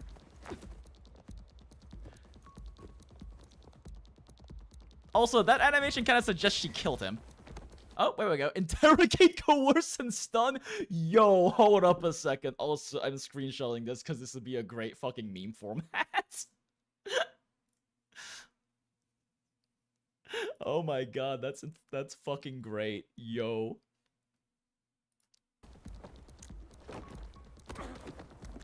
Tell me about your source of funds. Not a chance. Quick anesthetic? You've no idea who you're messing with? The one who hired us?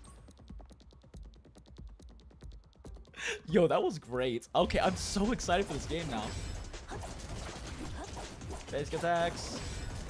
Yeah, it looks like it's a block system. It looks like it's a timing block system. Because they definitely animation canceled there, so it can't be like a passive block mechanic. Yeah, block, attack. Ooh, why am I doing mouse again? Okay, basic attack. And then they're coming up, and they have the little glowy line. Oh wait, no, that's a different enemy in the background.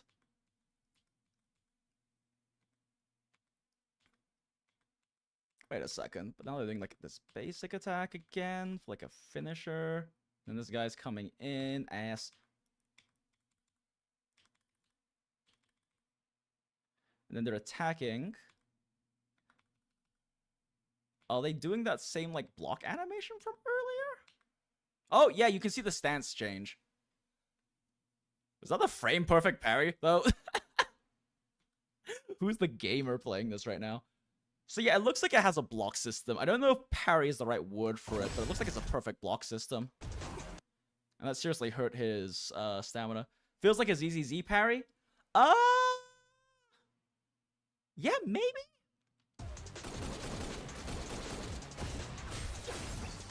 Oh, there's multiple finishers too. Okay, let's take a look at this again.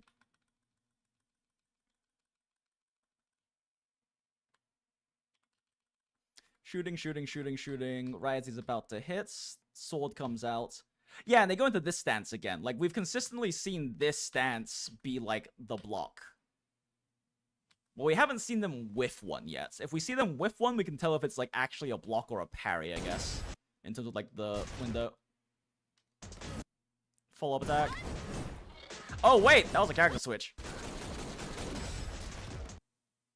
Okay, I didn't see the character portrait on the right flash or anything, though, so it doesn't seem like it's,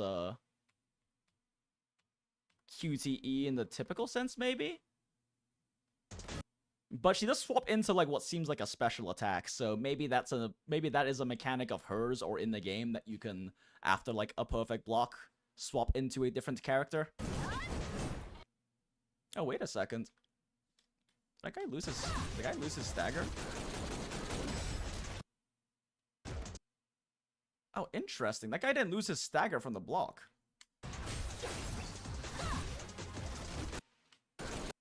Oh, wait, no. Wait, why is this a build-up? I thought the others were, like, reducing it. Yeah, because his is, like, building up instead. And then... Oh, that's the finisher, I guess. Nice.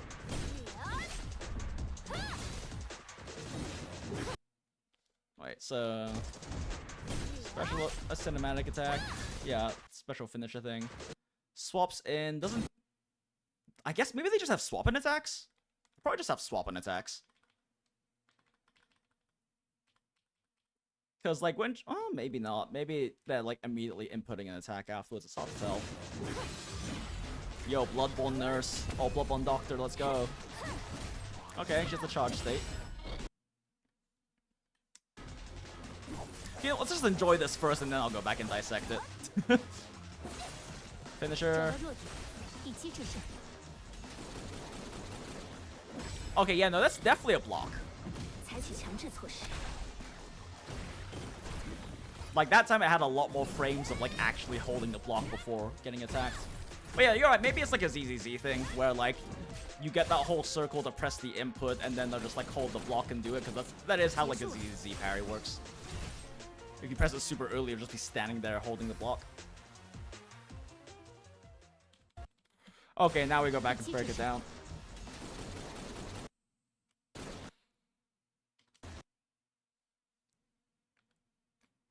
Yeah, you're probably right. It's probably just like there's a special button that's specifically for when they're about to hit you, you trigger a block.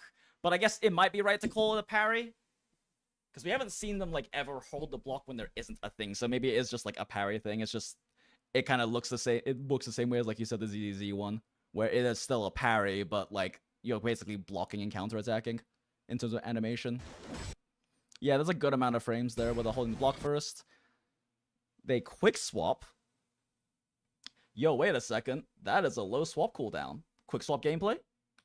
ADHD molding quick swap gameplay? Is this for me? That's half of a second. That's a half-second swap cooldown. Yo, hold up.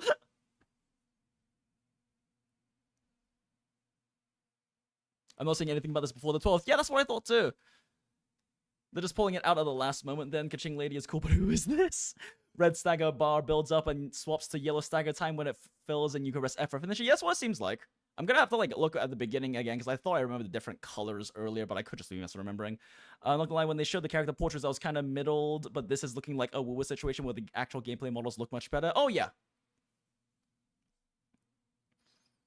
Yeah, and they quick swap to her.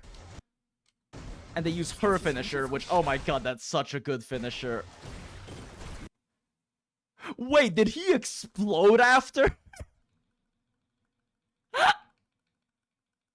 Wait, she fucking threw him at him!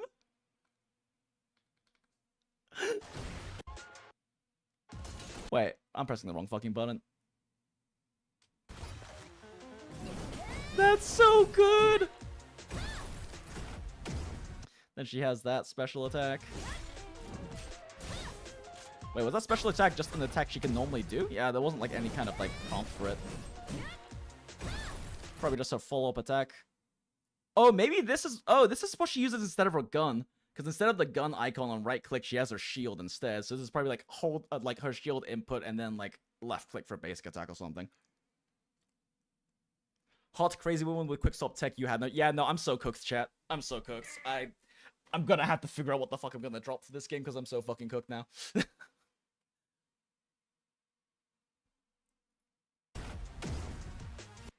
We have spent an hour and 42 minutes breaking down fucking like 14 minutes of gameplay. Oh, like 3 minutes of trailer and like 10 minutes of gameplay. I don't even through all the gameplay yet. Bunch of buffs on the buff bar. I'm not sure how I feel about the HP and buff bar being down there. I feel like I'm not kind of have a hard time personally keeping track of it.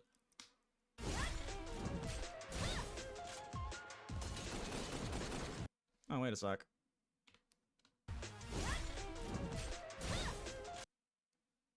So... God, that is such a... Yo, wait a second! Is she tossing the bullets and catching them in... No way, this is her reload animation? What? Girl, what? Girl... tosses them in the air and catches all of them in her gun. Boo-hill Dougal competition, holy shit. The animations and creativity Grenadier is... where she passes them out of her boobs and then catches them in the gun. Smile. That sounds like if they ever did a collab with Nikke, that's what they would do. Girl, what? Oh my god, I cannot with this MC. I fucking cannot with this MC. Yeah, no, you even have the block thing in range with ranged attacks. Like, she presses the input and she summons a fucking free run shield to block it. Yo, that's fucking crazy. And then just immediately starts fucking fanning the hammer on the guy. Yeah, it does seem like you're not gonna have... Well, no, there's a manual crosshair here, though, isn't there? Maybe. Because it immediately swings in, so this could still just be hard auto-aim. I really want to, like, have headshots matter, though. That would be fun.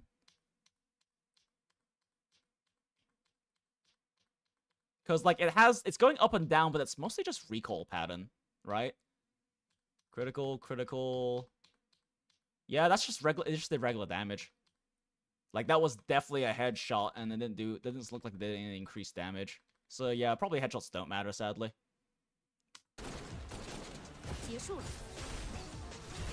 God, the stylish finishers are gonna be so good in this game, though. And the quick swap tech? I'm so excited now. Fuck me. I am so fucking cooked, chat. I am more cooked than this fucking train right now.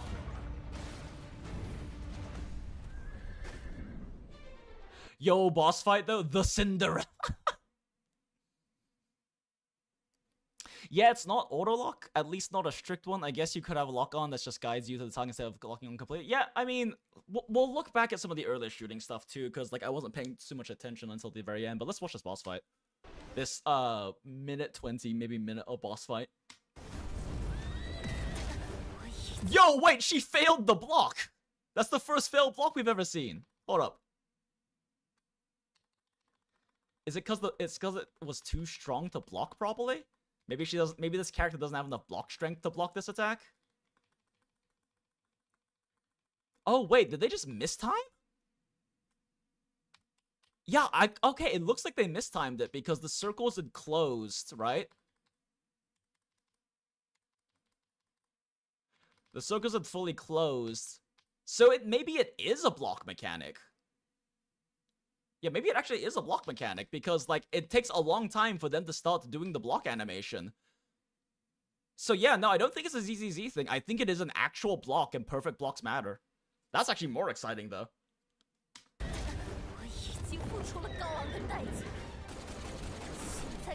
Oh, yeah, no, that's hard manual aim. Yo, okay, I'm even more excited now. I get to manual aim? Oh, no, I'm so fucking cooked, chat. Okay, that time was a well-timed block. Yeah, so it's definitely a block mechanic.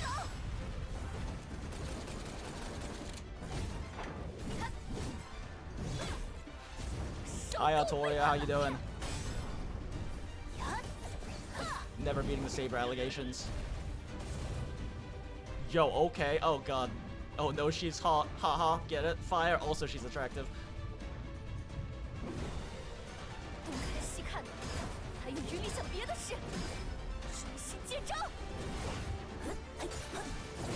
Yeah, you do take chip damage when you block, though. So far, I haven't seen any blocks where they don't take chip damage. Probably just reduce it. Yo!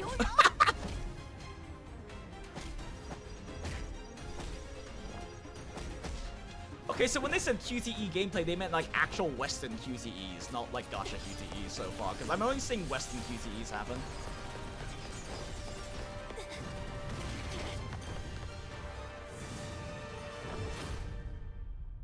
Damn. Chat, we're so fucking cooked. This game looks way too good. Fuck me, I'm so fucked. We don't even have a release date or anything yet, do we? They're just building up this absurd amount of hype. Yeah, manual aiming. Still don't know if headshots matter though, because it's possible in the last one we were looking at, like, all of them were headshots. That's why the damage didn't really change. But yeah, so like, circles close, and then they block. So, like, the only time we see a block fail, and that's very clearly, like, starting the block animation way afterwards. Vivaldi's Summer? Yeah, it's the third move in the summer. Yep. Very appropriate choice for, you know, very, like, fast-paced, high-octane action in, like, a fiery context.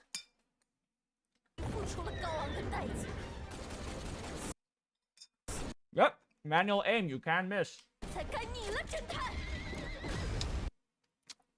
Oh wait, did that even have circles that time? I don't think it even has circles, did it? Yeah, so you can, okay, so you can manually block attacks. So stagger bar change when she blocks this? Oh, no, there's a circle, it's just fucking off screen, never mind. Baited.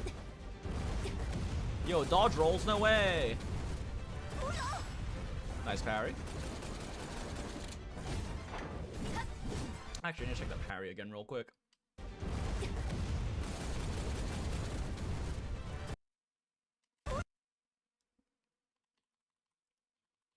Because also in this one...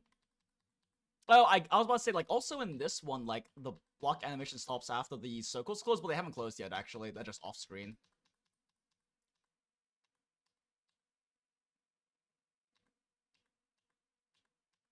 Lock. Yeah, okay. Yeah, the circles haven't actually closed, you just can't see them off screen. So you have to input a block during that note, during that circle closing for the parry.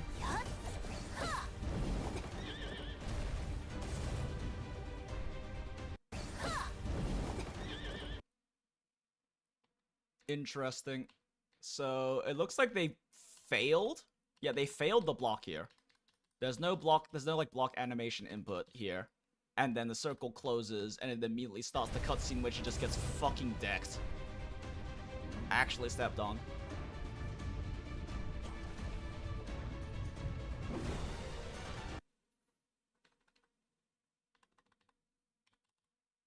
Let's see, so this time around, circles close. Yep, we can see. Okay, so we can see that they are inputting their block before it ends here. Before the circle closes fully, and then they get this, like, perfect block off. That builds up a bunch of stagger, or stun, whatever the fuck they call it. Oh, wait a second. Okay, so we built up this much. Oh, okay. So you can see here, she actually drops the block input and starts a new one. So blocks, and then they drop the block input, and then reblock for the second one, and there's no circle this time. This is just purely like... This is just purely timing. You don't need... So, yeah, there's no circle this time, but she unblocks and blocks again for the second hit, and that builds up even more stagger. But then we see here that she doesn't drop it for a new block input. She keeps holding it. And she's just holding it now. She's not actually, like, she's not re-inputting block like she did last time. Or is she? No, she is. Yeah, okay, re-input for block.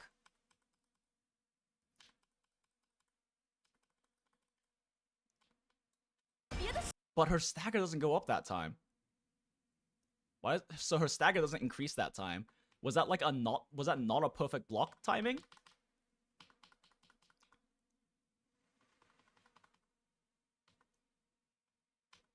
Because she starts the block right here.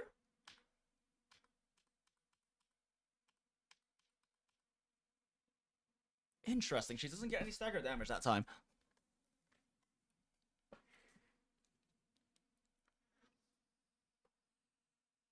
We will all go in the gacha hell together. Let's go. This is just anime gacha Dark Souls. I mean, I feel like that's what people said about WuWa too. It does, you can perfect parry. I bet they have a saying about not parrying a dead horse in this universe. Anime gacha Bloodborne. Hey Jinx, are you dropping a gacha for this, or are we pretty much gonna keep adding more and more and play? I'm gonna have to drop something for this. This game looks like it's gonna be... I mean, I'm sure the dailies probably, like, hopefully the dailies aren't too intensive, but there's just gonna be a lot of content to go through. And honestly, like, I would rather drop something for this. This is looking incredible. Here's hoping they don't follow the gacha curse of horrible global launch like they always fucking do.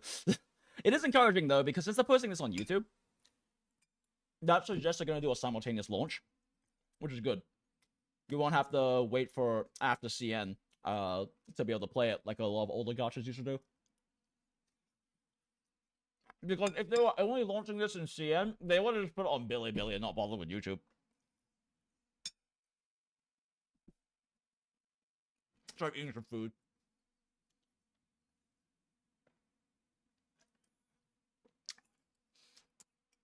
Looks like you get fully healed in the face transition. Yeah, seems like it. It doesn't have a circle for parry, but the blocks still happen. You know what this game where you need to reblock after every instance reminds me of? Guns the Duel. Holy fuck, I haven't thought about Guns the Duel in like a decade. Motherfucker. I never got super into that game, but I really like looking up like people, like good players and all of that tech. Like butterflying and stuff was really interesting for me to watch as a kid. I just never got that into the game because I didn't have like a gaming PC to play it. Like my laptop was shit, so I couldn't really play it well. But yeah, no, Guns the Duel, I remember looking up so many, looking up like good players and shit like that in the game, and the tech looks so cool.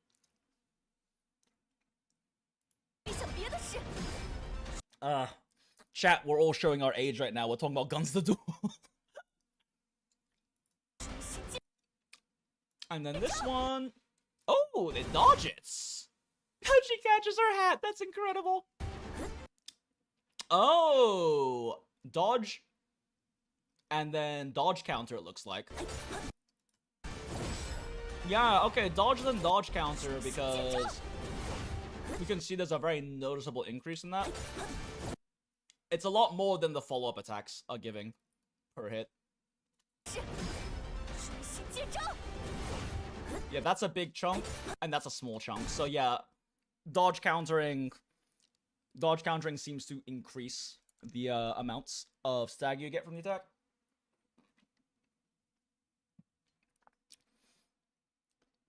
Time to take some aspirin for our knees.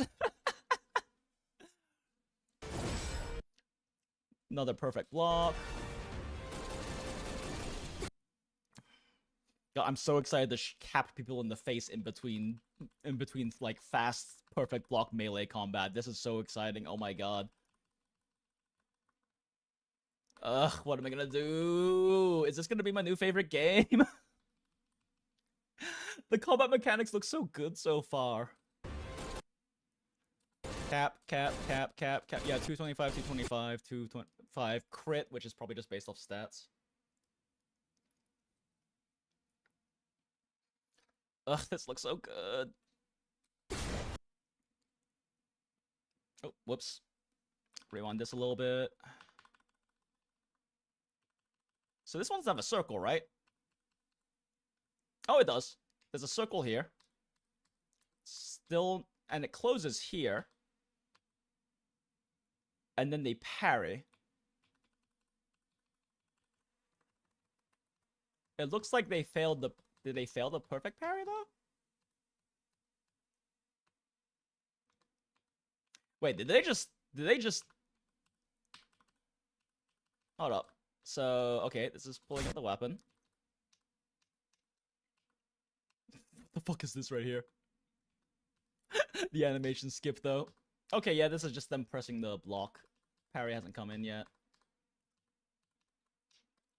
No stagger increase. Yeah, because that block was started after the circle closed. So if you want to have the stagger increase, you have to time your blocks. Yeah. That's another case of it happening, but this time happening with a circle as well. Another circle, and then we see that they re-input block. Another circle, they input block, like, presumably because of the, what is it called? The tweening? No, it's not called tweening anymore. What is it fucking called? I used to know this term. I learned it when I was doing frame counting in Monster Hunter. But basically you can see here that, like, this is when the block input goes through, because this is when it's, with what was here, they would know the term. This is where it starts moving into the block position, right? So that's when the input first goes through, is, like, either, like, right here or right here. So they input during the circle window for block. Oh, wait a second. Did they... Wait, she missed? Hold up. Yo, she fucking missed. That's hilarious. Oh, God. I feel that so hard. There's been so many times in so many games where I time a parry perfectly and they just fucking miss me. It happens in Monster Hunter all the goddamn time.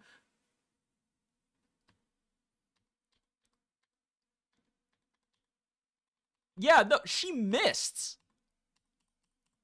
There's no... Wait, no, did she miss? No, wait, her health went down. What? Huh. MC's health goes down here. 29096. Yeah, she takes like 300 damage.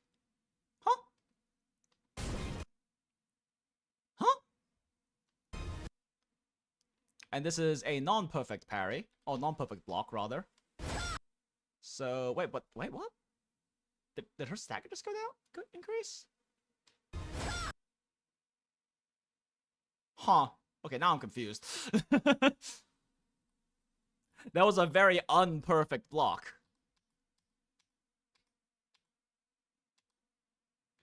Or was it? You know, this probably counts, actually.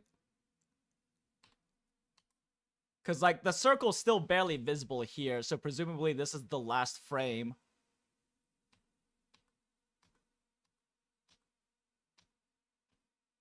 That's so much more stagger than the other ones gave, though. I'm wondering if, like, the game glitched out on the first parry and didn't show the parry animation. And then the second parry is where the actual stagger went up, because that looks like it's about twice as much. So either the game glitched out earlier, and this is just the combined stun of those two parries. Because she definitely inputted the parry correctly there and just went through her and did chip damage and didn't have an effect happen. And then either that or this one, because this is like literally a frame perfect parry. Like you can see that the stance changes right here. So like this is literally a frame perfect parry. So it's either that the previous one bugged out and it just gave both parries stagger at the same time, or this was an actual perfect parry and you get even more for like frame perfect inputs, which would be fucking crazy.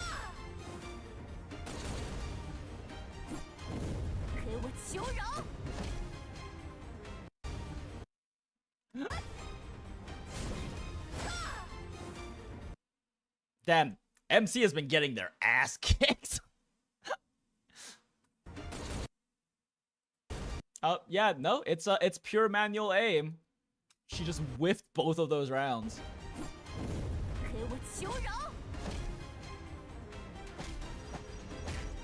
Girl, actually stepping on her though.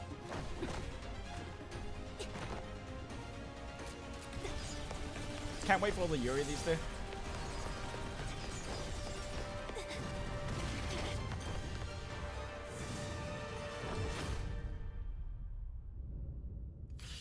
Interesting. I assume this game will be capped at 60 FPS. Maybe.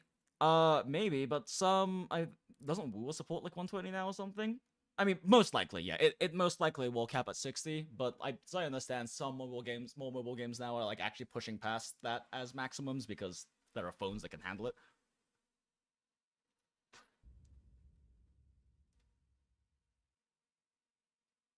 Chat, I'm so fucking cooked. Oh, I'm so cooked. This all looks so good. I don't know what to do now, chat. If the combat is actually as good as it seems, this genuinely might become my new favorite game. And it really depends on the quick swap mechanics. So far, we haven't seen any quick swaps where they can remain on field. And that might be a decisive factor. We haven't seen like anything where like the quick swapping and like... Wait, what? The fuck was that? What's that? Ass. Was that just like a weird, like, cut? Okay, yeah, that's just a weird cut. Okay, yeah, that it's an unrelated scene.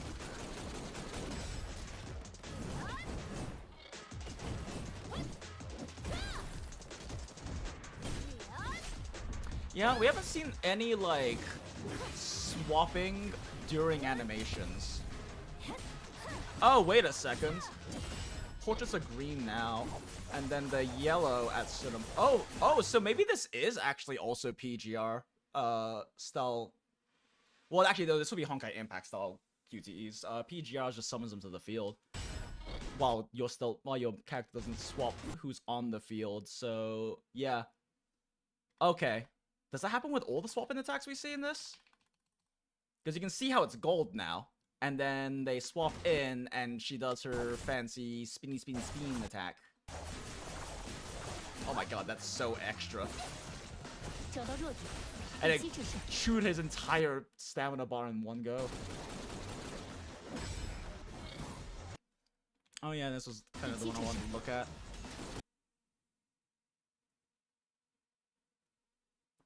So it seems like she has some kind of status. She has like some elemental damage, which means that there's, because like it looks like there's like, yeah, elemental damage and normal damage triggering here.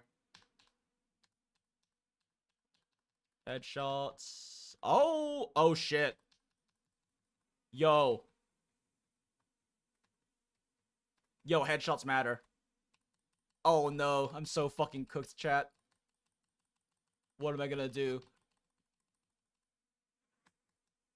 Very clearly body shot. We can tell from like the impact. Very clearly body shot. 333. Next shot. It's a critical, so hard to tell. Then right here, bam, right in the face. 666. Oh no, headshots matter, chat. I'm so fucking cooked.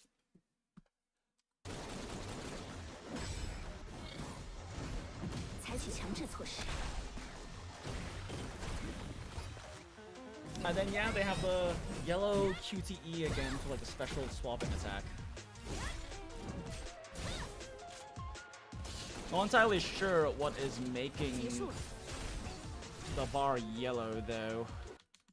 Or like the QTE, what triggers the QTEs. Maybe it's unique per character, because a lot of games that have QTE mechanics like this, it's like specific to like, okay, this character has this condition to have a QTE trigger.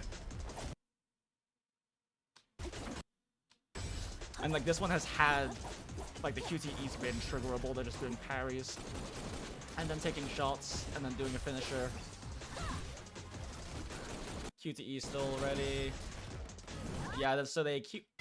Oh, everyone else's QTE is still ready though. Interesting.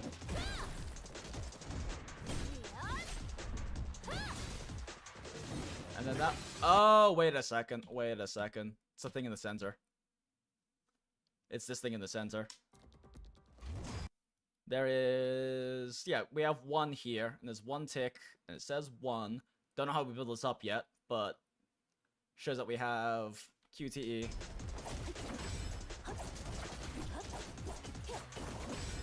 And it seems like it's just, okay, I think it's just a time-based thing. It looks like it's just going up over time. It's a little hard to, oh wait, no, stop moving. Is it based off of like basic attacking then? Slash parrying? Okay, so that block didn't do anything. It goes up after that perfect parry. Continues going up during the basic attacks. Continues going up after that parry, and then when they're shooting, when they're shooting the gun, it doesn't go up. So I think it just requires melee combat stuff. I know they have 2, but the 2 triggers the moment. 2 triggers the moment that they initiate the finisher, which is a melee thing. Yeah, and you can see then like now as soon as that attack starts, it increases, and now we have 2 QTEs we can use, I guess. Oh, interesting. That spiked up massively. Wait a second. Was that a scene switch? I wasn't paying attention. So it's still the same. Oh yeah, this is when I was like, there's an awkward scene cut. Yeah. Yeah, so they have more here. You can see that they have all of that. Shooting does not increase the QTE gauge. Parrying does. Swap. And then swapping here. Jesus Christ. Bunny Girl Notorious here. But yeah, so we can see that that's going up during this QTE attack, because it's a melee attack. And then it spikes up when that finisher happens. Swap in. Yeah, so during that entire thing, it wasn't going up. And then we can see it trickling up as she's doing basic attacks. And then the parry seems to give it a decent boost extra. It kind of looks like parries increase like the regeneration rate. Either that or it just kind of takes a while for it to animate upwards. Oh, but that one's barely moving the needle, I think. Yeah, that one doesn't... Wait, but this one isn't increasing anything. Oh, wait. The T-posing. Yeah, this one is a QTE. They just barely get enough for a QTE. And it swaps to her. But the QTE gauge isn't going up during this one for some reason. Yeah, like even with the finisher, it barely went up at all during that time. I wonder why MCs didn't build up any QTE gauge. Look how little that is after like that full thing. And a finisher. Weird.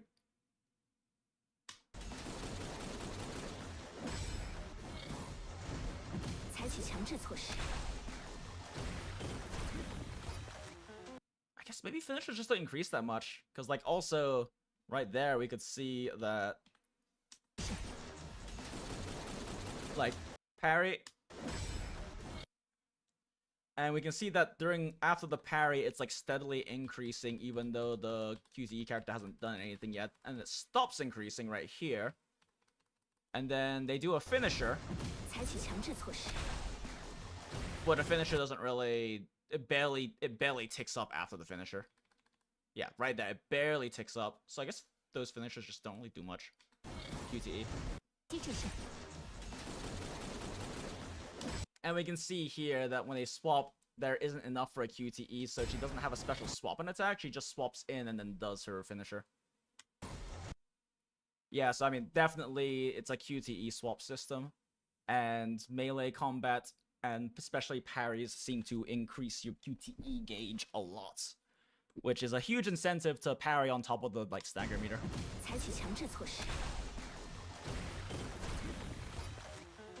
Then she QTEs into Bunny Galatoria.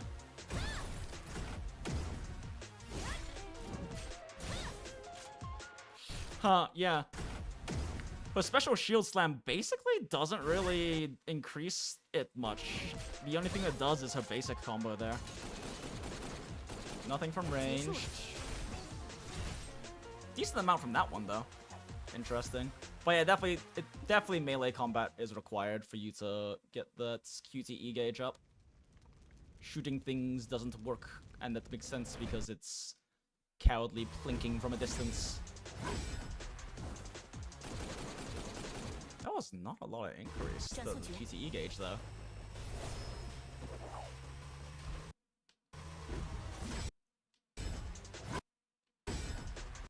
Yeah, those are both perfect parries, and it's barely tickling the QTE gauge.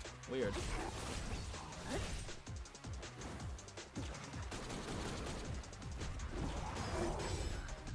Wait, it's actually not even increasing. Okay, this is probably like an early fight tutorial section where they don't even let you engage with the QTE mechanic yet, because it's not increasing this entire time. Bye bye Nikkei, longest dailies. Yeah, I mean, I'm already like kind of like, but I've already become like certain patches I'll play Nikkei player. I'm like finishing up the story in this most recent event. I'm just gonna take a break until a patch comes up I'm interested in. Filthy casual. The filthiest. I think that car does have a radiator, implying that it has the heat generation components of some sort to run. Okay. I believe you, because I don't know shit about car things. Yeah, like, this is not increasing out. Wait a second, did that just increase her bullets left? Pop, pop, pop, pop, pop. Wait, what if her bullets just came back? Do they just regenerate over time? Oh, they just regenerate over time. Okay. She slowly reloads over time somehow. Don't worry about it.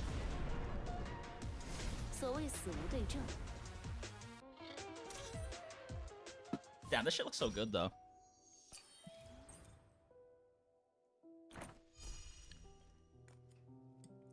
I need to eat. Fuck me. I'm barely eating today. Nom nom nom nom. It's an interesting system, though.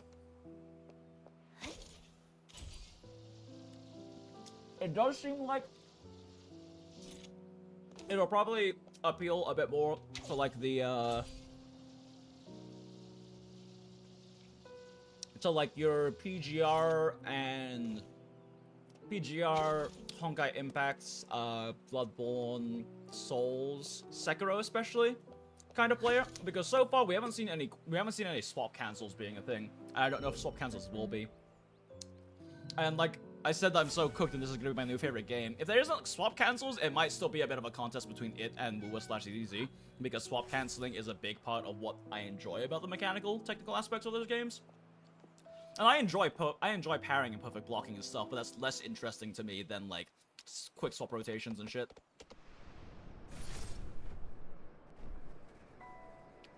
Man, I can't wait to see Rexland just fucking perfect parry some X random ass boss with one character. Motherfucker's gonna make so many videos about this. Pretty. Okay. So, let's see here. Since we just spent fucking forever analyzing the combat, might as well do a quick breakdown of the oh my god, this is like the worst frame I could have stopped on. What the fuck is this? This is such a bad still. Holy shit. This is like the frame you would capture if you wanted to like make a thumbnail shit talking the game or something. Okay, so let's summarize all that we've seen about the combat system so far, because there's quite a bit to crunch here, and we just spent like the past fucking hour going frame by frame through footage, so might as well summarize all of this. Maybe I'll cut it into a clip, I don't know. Hi YouTube, if I do cut it into a clip. Say hi to YouTube, everyone. Even though we're already on YouTube streaming. Okay, so first off, there's obviously like a perfect blocking mechanic. So there's a perfect blocking mechanic. It seems like it is... you can input block whenever, most likely. But it needs to be timed with attacks, and especially like the attacks that have circles, in order for you to get a good block off. Which I need to check if it actually reduces if it reduces the chip damage or not. But it does definitely increase stagger bar, or the little red bar underneath of the enemy, when you do a perfect block. Like right here, you can, I still don't know what you want to use there, just flex mostly. You can see how each of these perfect blocks increase the stagger, but as we'll see later on, the stagger meter doesn't increase if you have a mistimed block. So if we just rewind, you can see that during this circle, she 180s for the flex, I guess. And then when she 180s again is most likely when she's inputting block. And you can see that the circle is still active on them. So she inputs block and then parries that one. And then a second attack is coming through, and you can see the circle right here for it. And then as that's coming in, circle's still active. You can see she re-inputs block right here. So if she re-inputs block again, this isn't like oh, you like automatically get staggered if you block afterwards. She had to re-input again to parry this one. Even though it seems like it's a perfect block system, I'm just gonna call it parrying because it's easier. So she has to re-input for her perfect block parry, what the fuck ever. Her headshots are also developing a lot of stagger meter.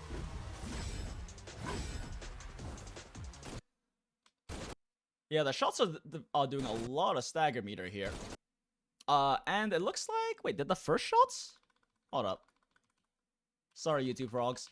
Discovered a new thing. Okay, so... first shot. I mean, it looks like a headshot, but it's only 225 damage. And then after that...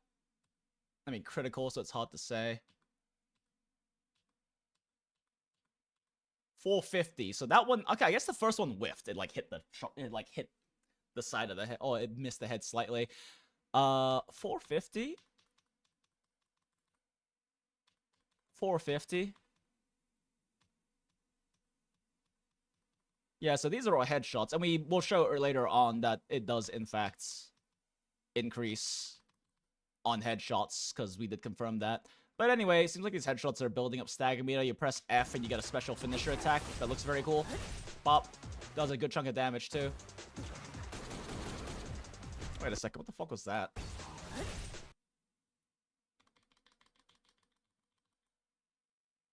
Now he has this thing over his head. Why does he have that thing over his head? Is that just like how much longer he's gonna remain stunned afterwards? Because she doesn't do anything during the time she rolls away for whatever reason. Yeah, I don't remember seeing that anywhere else in here. We didn't see stagger bars go up for other characters being shot, but maybe it's a werewolf specific thing. Or like an enemy type thing that they do get stagger increase from being shot, because the other ones don't. We see later on in the video. Pressing ultimates, because cool, big, funny thing. Very stylish finish. And if we move over to the next fights, we can then show some things. Funny interrogation stuff. So that was not a perfect block, because you can see that they don't have the stamp. They didn't have any staggered. I'm just gonna call it stagger damage for the red bar. I don't know if we have any officially confirmed yet. But you can see here. So whatever. So let's see. Getting hit by that bullet. So she gets hit by a bullet. She blocks, but there isn't a circle. Which means that she was... I mean, the circle, I guess, happened before they cut to this, because we don't see a circle at any point. And she blocks... Oh, wait, no, she blocked the bullet. Yo, hold up, she just blocked the bullet. Interesting, because we saw later on that when she blocks a bullet, she puts up, like, a free run shield, but this time she just blocked it with her fucking... She just blocked it with her fucking weapon. But... That was... outside of the circle window. Yeah. So I guess if they have a circle at ranged attack, you can block it with the free run shield, but otherwise you just do regular blocks and take chip damage. Okay. Block, perfect block, builds up stagger, basic attack build up stagger. Perfect block, build stagger. Headshots as well? Is it headshots? Or is it just any shots? I might be crazy. I think it was maybe just specifically against the boss it didn't do anything. So that's a 450. 450. So those are all headshots and they all built up a lot of stagger. Let's see here.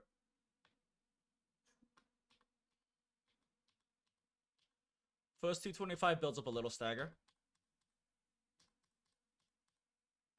450, but okay, so yeah, it's just per bullet. It's just the same amount per bullet.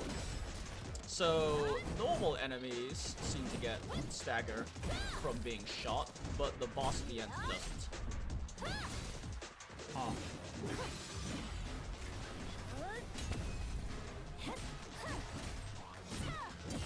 Little perfect block.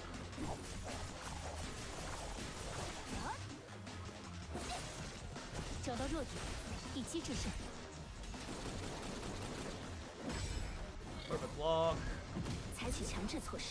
Swapping to a character for a finisher without a QTE.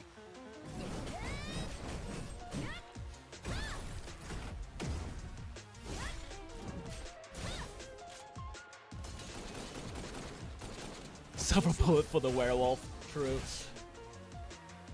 Okay, let me have some caffeine real quick and actually do this submarine a bit more of a structured way just because I saw a few more things. I was like, oh wait, that's interesting. Okay. So first most obvious thing about this combat system.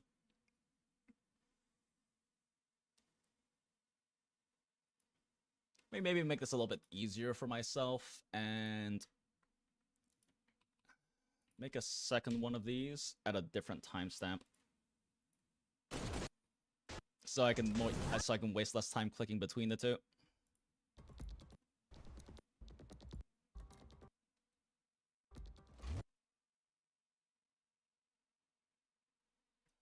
Okay, let's go all the way to the very beginning of this one. Okay, cool. And then this one is the start of this one right here. I do like the soft eyes look they have.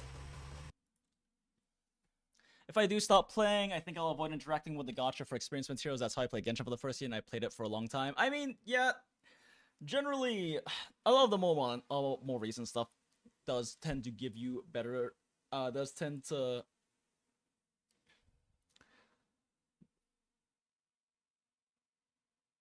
Wait, sorry. Gotcha or experience materials? I'm trying to understand exactly what you're saying. I mean, yeah, it's probably best to avoid interacting with the gotcha if you want to, like, going hard free to play, and especially if like the early characters don't interest you. If I play this game, I'm gonna definitely be streaming the shit out of it. And let's say when I play this game, I'm gonna be streaming the shit out of it. And I'll likely be, I mean, I'm definitely gonna, as I always do, I'm gonna pull for waifu anyway, but it's very possible if I might pull for every character, depending on whether I actually feel like doing, like, actual content on this or not. Or if, like, we set up whale funds or shit like that. I don't know. We don't have a release date for this, so it's probably gonna be a good bit in the future anyway. So this is, like, literally first reveal, first look sort of thing. Oh wait, but pre-registration's open, isn't it? Pretty sure pre-registration's open. I was fighting level 60 Chow with a team of level 20s. Funny. Yeah, I am a little worried about outscaling the content too hard, but also they're gonna have an end game at the very beginning, and I'm gonna want to push the end game because I'm the type of person who immediately pushes the end game first week. So I'm probably just gonna have to deal with that. But the nice thing about games like this and games like WuWa and whatnot and ZZZ is that even when you outscale the content, you still have a degree of, like, heavy skill input simply through interacting with the systems, right? Like in WuWa, you still get the parry, you still get a perfect dodge, you still get to do all of your quick swap rotations and stuff like that, that even if I'm killing things, like, pretty goddamn fast, I at least can still have a level of, like, high skill inputs gameplay that I enjoy through, like, doing my rotations correctly in, like, a Zani Changli team or, like, a Shang Liao team, right? Similar with ZZZ. With ZZZ, I can kill fucking everything super easily, but, like, perfecting my rotations and working in parries and all of that kind of stuff, like, adds that mechanical gameplay that's still satisfying despite there not being, like, difficulty clearing the content. ZZ, I think, does a really good job with it too, because Deadly Assault, like, you need 20,000 points to get max score on a Deadly Assault, right? At 60k points, you kill the boss. So you have, like, you have literally 3 times the amount of HP as a window for you to push score as much as you want if you want to. So it's gives you a good room to just kind of, like, if you're a molder like me, to really push the skill expression. There is only Carlotta's shoot. I'm kind of disappointed that Carlotta's shooty shoot isn't, like, manual aim. Because she's literally the only pistol character that doesn't have manual aim, because her charge attack is her special charge attack. Every time there's a puzzle. Yep, every time there's a puzzle, you have to pull out your fucking Half a droid. I hate it. But I still love her so much. Oh yeah, I mean, I like her kit a lot, and I like that she has that cool special charge attack, because it's actually important for, like, her efficient rotations. It's just unfortunate because she's the only one. I want a pistol carry in WuWa that is headshot focused and manual aimed. I just want to shoot things in the face. In like, my gacha games that aren't Snowbreak. This man. It's fun. Sometimes I feel like shooting things. Sometimes I feel like shooters. Sometimes I don't.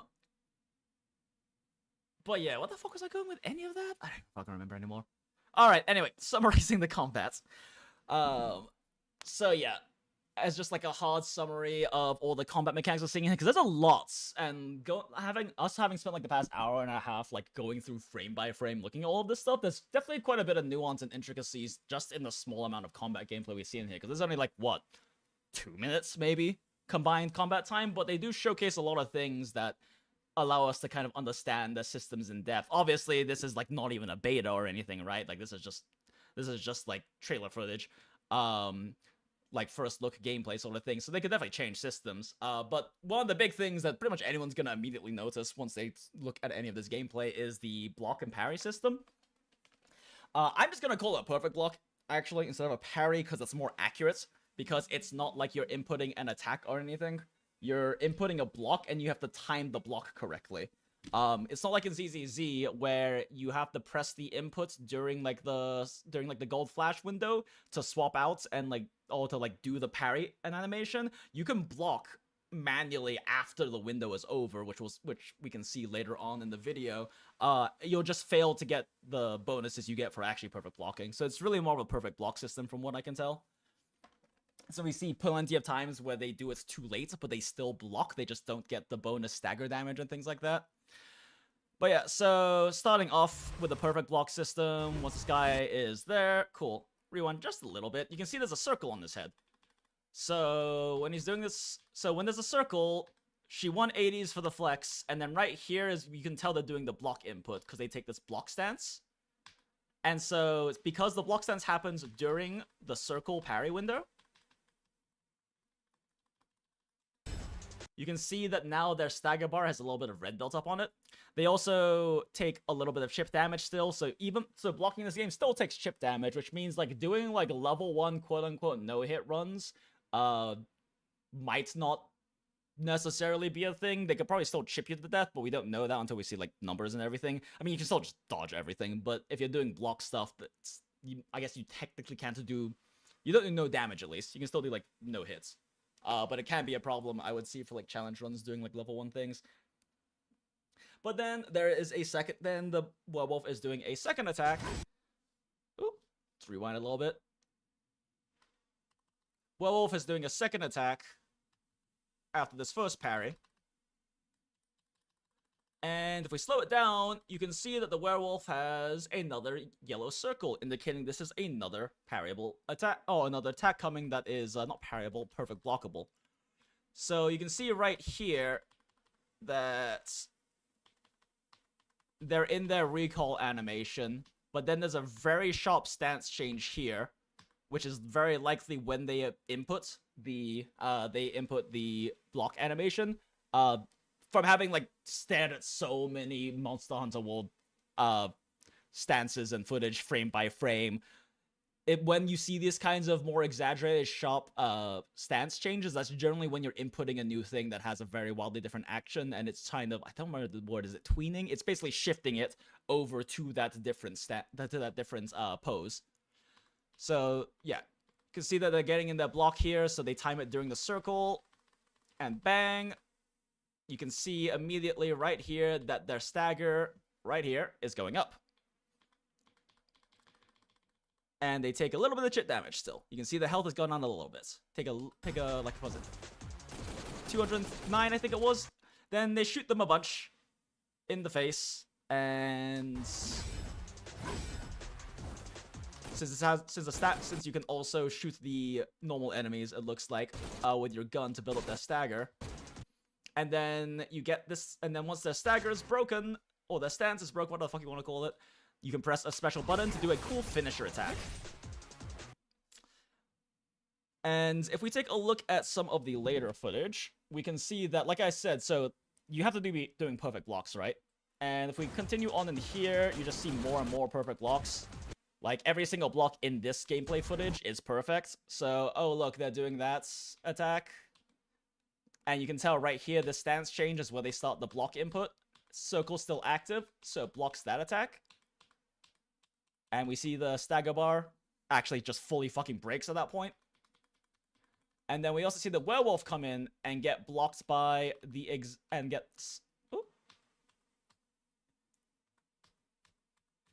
also get blocked here. And their stagger bar also increases. While the one in the back is just too far away. But then, right here, they have another circle. And they just fucking ignore them by doing the F inputs to finish the other one.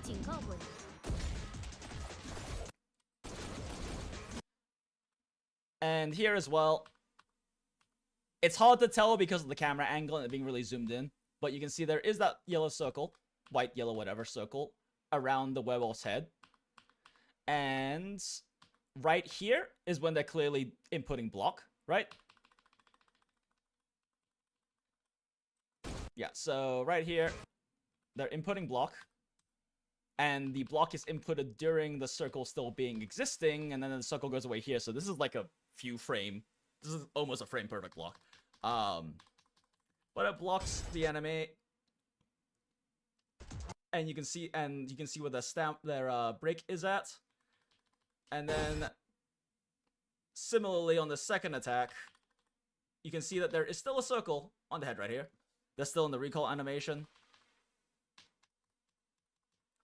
And then they're re-inputting block and getting a block here. And both of them increase the stagger bar. But we'll show later an example where if you don't re-input the block, it doesn't actually increase stagger. And then ult animation, very cool, looks very cool. Wow, look at cinematic, thing dies. Very stylish finisher. Back into overworld immediately, so it's not instant space fighting necessarily. Alright, so if we take a look later on, it's actually in the boss fight, I believe, is where we get to like see it properly. But in this boss fight, first off, we can, at the very beginning of the boss fight, they show off an example of what it looks like when you fail to input a perfect block. Because right here, you can see the circles are closing for this charge attack. I think they very intentionally did this too, to show this off.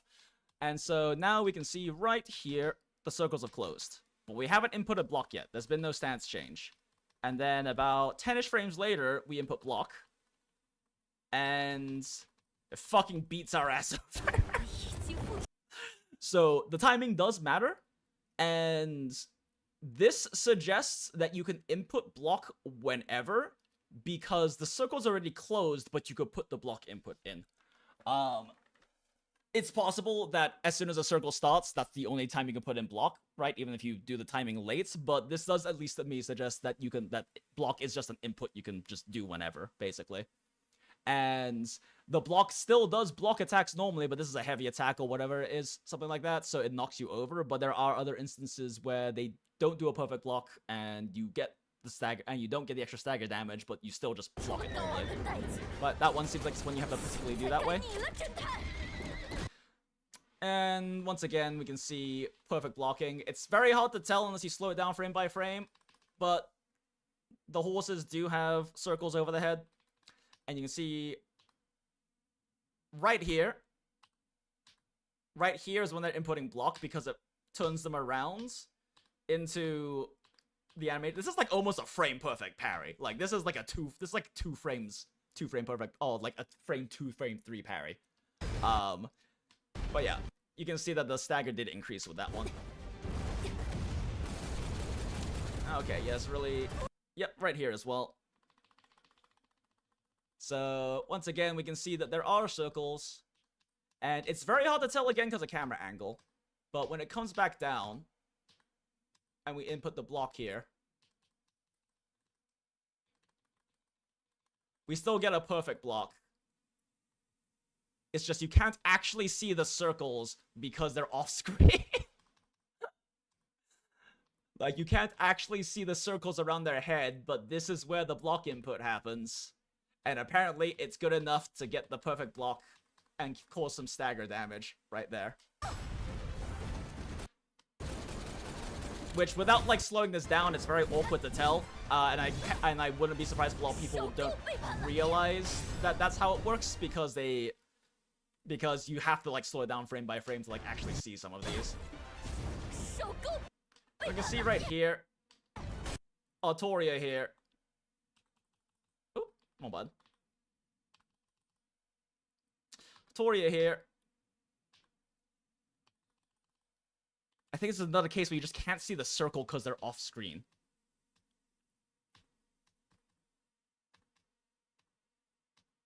But Artoria here pulls out their shield and blocks. So this one's a little harder to tell.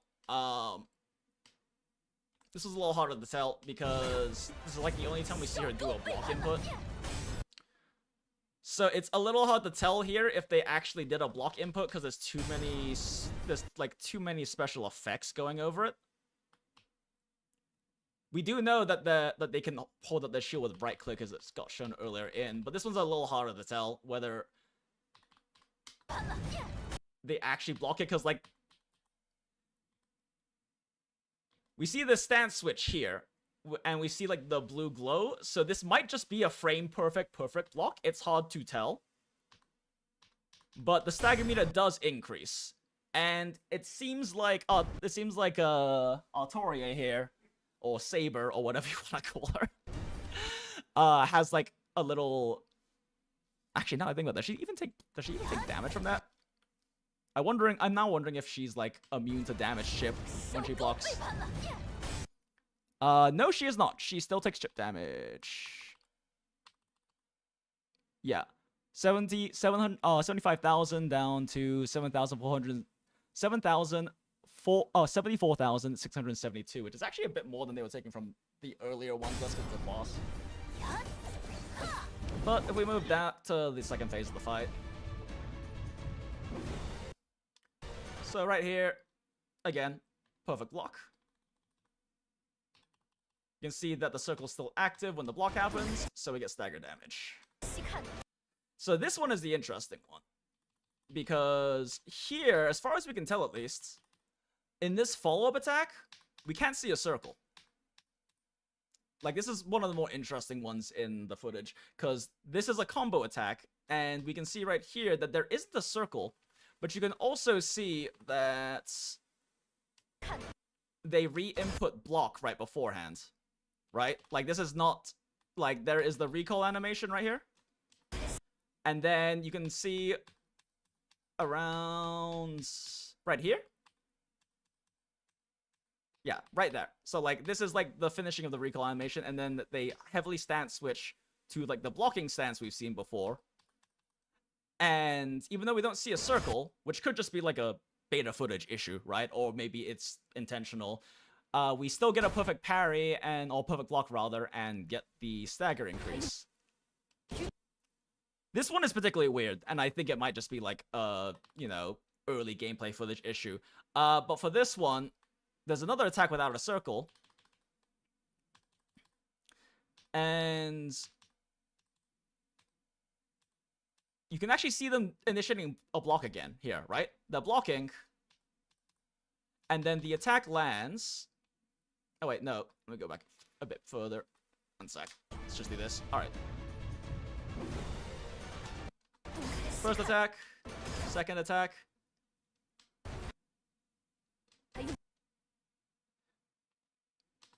Yeah, so that one's interesting, because if we take a look at what just happened there,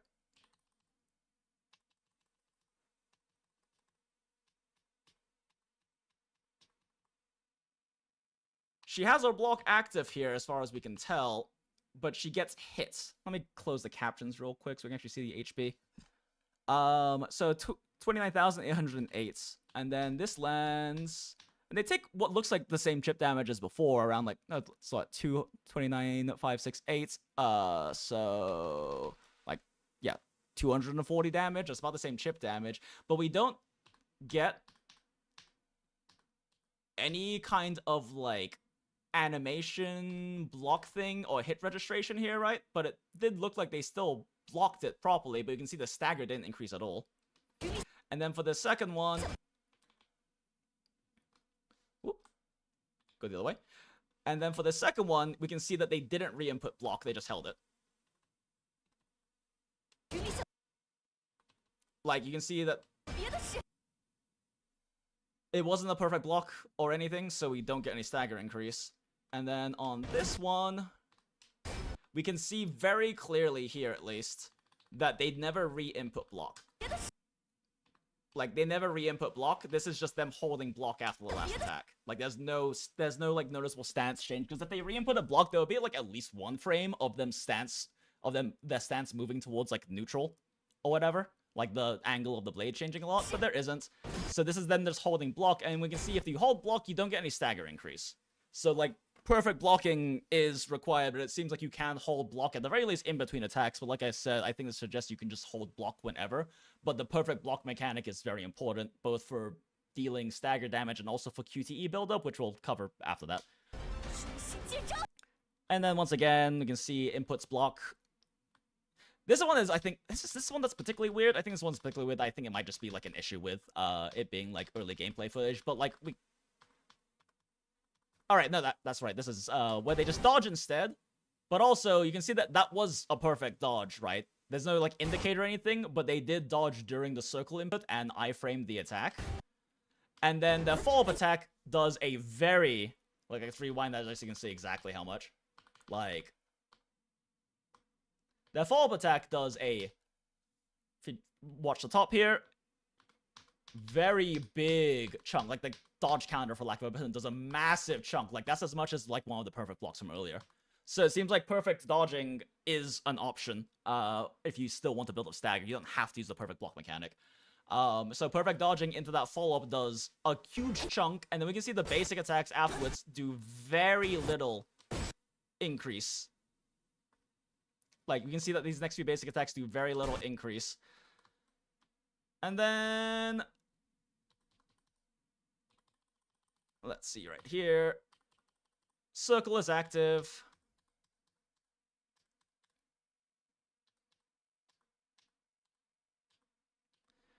And we can see them holding a block stance. We can see them holding a block stance for another perfect parry that does another good chunk. Although now I'm curious. I didn't notice an animation thing earlier with this. It's really hard to tell with this one. It's really hard to tell with this one. So one or two things is happening here. Because, like, we can see that they're, like, in a, like, attack, like, in a basic attack string, right? Need to rewind a bit. So, dodge counter, 1, 2, and then 3 is this, like, flipping attack, right? So, like, but they do the flipping attack, and it collides with their hitbox, it looks like. And causes, like, a perfect block, which suggests that at the very least, that third basic attack can also act as a perfect block or parry. It's either that, or somehow, or you can animation cancel out of even this, like, third basic attack with a block. Like, one of those two things has to be happening. Hard to tell which one it is. But, like, one of those two things has to be happening, because, like, either during this time, they've inputted a block, and it's just taking a long time for the animation to catch up, or this hitbox counts as a perfect block slash, or parry, or whatever you want to call it, in this case. And it's actually a very big chunk of... In fact, you can see this is significantly bigger stagger than we ever get from any of the perfect blocks, so that suggests this is actually, like, an active attack parry. Because this is that's twice as much gain on stagger as we get with the perfect blocks. So that suggests that you have attacks that can also, in those circle windows, parry, and they're even stronger because you can't just safely block them, right? Like, if you mess up the block time, you still block. Or if you mess up the perfect block time, you still block, but in this case, you risk getting hits. So, presumably that basic attack 3 might be, like, the finishing move on the attack, but this shows that some attacks are able to also actually parry and do even more stagger damage.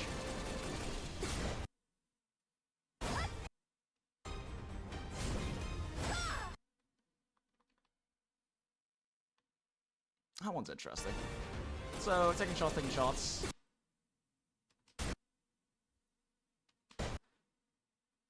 So, right here.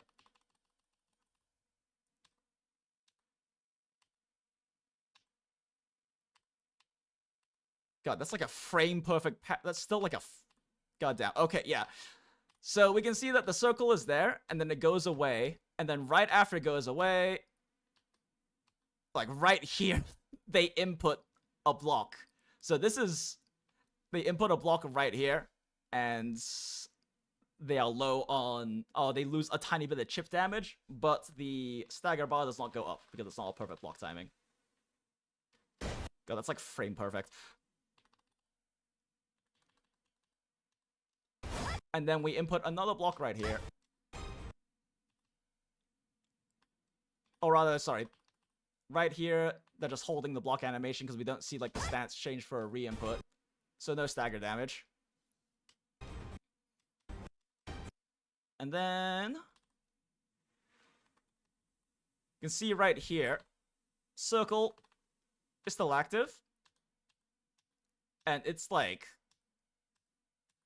It is gone.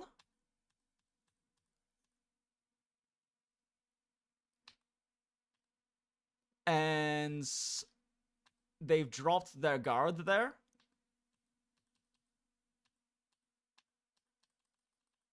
And then this next attack...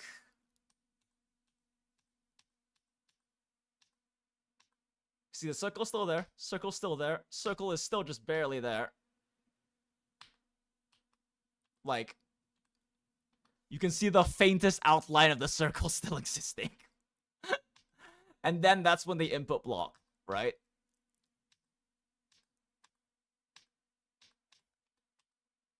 And you can also see that this one also is significantly more block than before, which could just be like a weird early gameplay bug or something like that. It's also weird though because the previous attack right before that one does like chip damage. Like this attack right here. Like, it looks like they dropped that block, as far as we can tell, right? They dropped the block as far as we can tell, and they do take jab damage right here. Like, this attack right here, you can see does do damage to their health, so they get hit by this attack.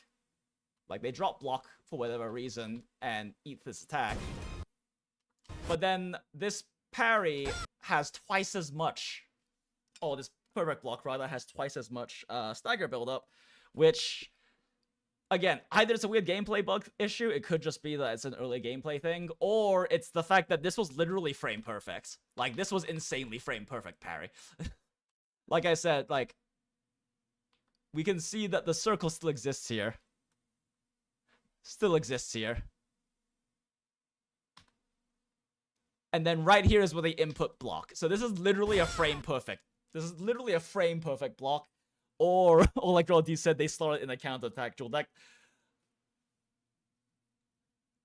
But yeah, yeah, compared to the ones earlier in the fight, like this one has even more parry, so it's hard to say. Maybe it is like literally frame perfect makes a difference, or it's just a weird early gameplay issue.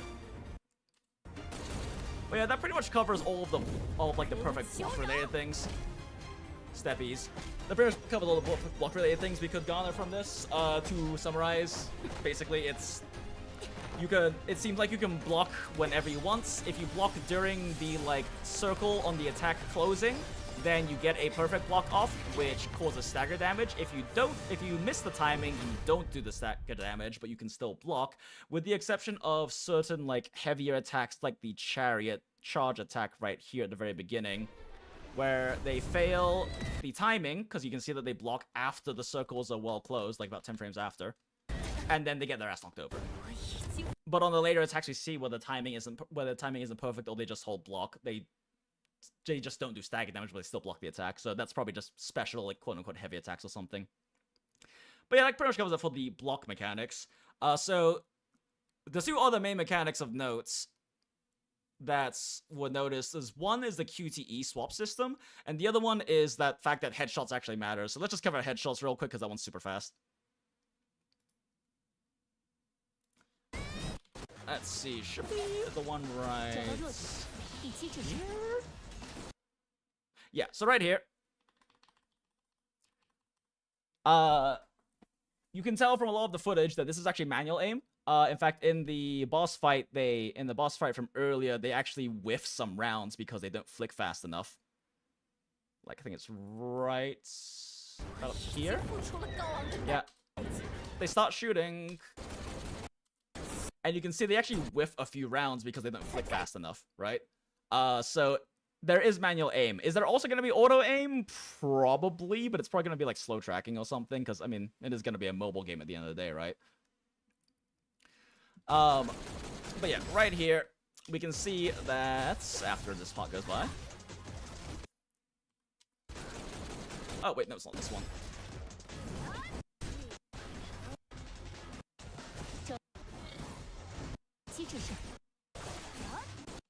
I think I got lost. Okay, there it is. Yeah, this one right here. So after this one, it's scene cuts. So right here, we can see that this first bullet very clearly hits like the chest, torso, right? That very first round very clearly hits the chest and the torso, like the chest, or the torso, lower torso, stomach, right there. And that bullet does 333 damage. White damage. It seems like there's split elemental damage or something, because there's the purple numbers also coming up, but it's kind of hard to ascertain much about that from the footage we have in here.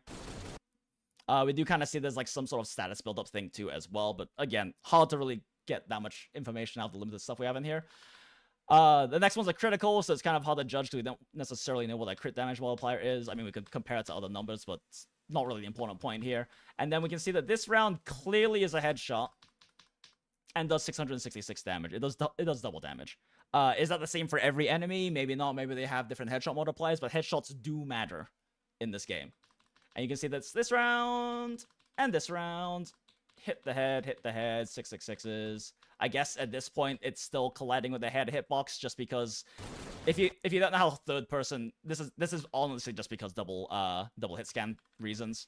Like this very clearly should not be hitting the head, but it is, and it's because double hit scan. If you don't play like third person FPSs or know how like the hit scan works in the game, generally speaking, how it works is you have one crosshair which is pointing from your barrel to where the crosshair or the center of the screen is looking at, and it actually accounts for the geometry. The other one is also just straight on, and most third-person FPSs account for both, meaning there are situations where your crosshair is completely off of them, but because the angle of the barrel to your crosshair is crossing paths with their hitbox, it still counts as hitting them, like, in the head. TLDR, in third-person shooters, you, in some situations, have an increased chance to headshot or land shots. But yeah, so headshots do matter, and it's really all there is to say about that, but headshots do matter. It's hard to tell if headshots matter for stagger or not, though. It's really hard to tell in this particular clip, and in the boss fight, they just only land headshots. Like, it's really hard to tell if the stagger... as far as I can tell, it seems like the stagger buildup is per bullet regardless. And it's a lot of stagger buildup for, like, landing shots, right? But it seems like it's the same per bullet, but it's kind of hard to tell. Alright, anyway. Next, most important part is the QTE system. So we can ignore this first fight because this first, like, tutorial fight sort of thing going on with the, like, one wolf. The QTE bar, which is this, or QTE gauge, which is this very center one, doesn't change, like, ever. Like, it just doesn't increase, which I assume is because it's probably, like, an early game fight before they introduce a QTE mechanic, so they just don't let it change. But we can see this second fight really clearly showcases it because it's where they show off all the QTE stuff. For those who don't know, QTE, quick time event. This is not, but quick time event in, like, the action gacha sphere means a different thing from, like, what it means in, like, Western action games. Because in Western action games, QTEs are, like, the one with, like, the steppies over here, right? Where you're, like a button pops on screen, you mash the button, or you have to press the button at the right time to trigger it.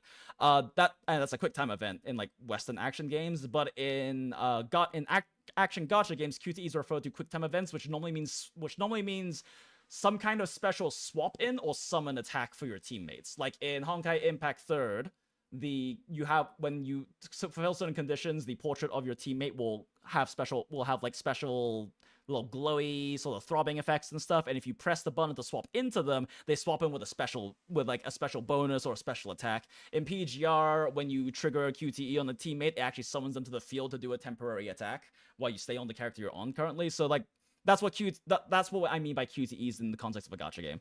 Are those kinds of swap-related things. So if we take a look here, we can see that in the very center, in the second fight is where they kind of showcase it. We can see that there's this thing in the center. It says 1 right now and it has 1 tick, and we can see that it's about right here at, like, the quarter-ish line. It's probably supposed to be thirds, but, like, right around here is where you have the 1 bar. And we can see that after... So you can see that that wasn't a perfect parry, right? No stagger increase. It was just, perfect block. That was just regular block, so it doesn't change. And then these basic attacks, and then that perfect block very significantly increases the QTE gauge. I'm just going to call it the QTE gauge. I don't think we have an official term. But, like, you can see that it very significantly spikes up after that. So that's another reason why perfect blocking is so important in this game. You build up stagger, but you also build up QTE gauge.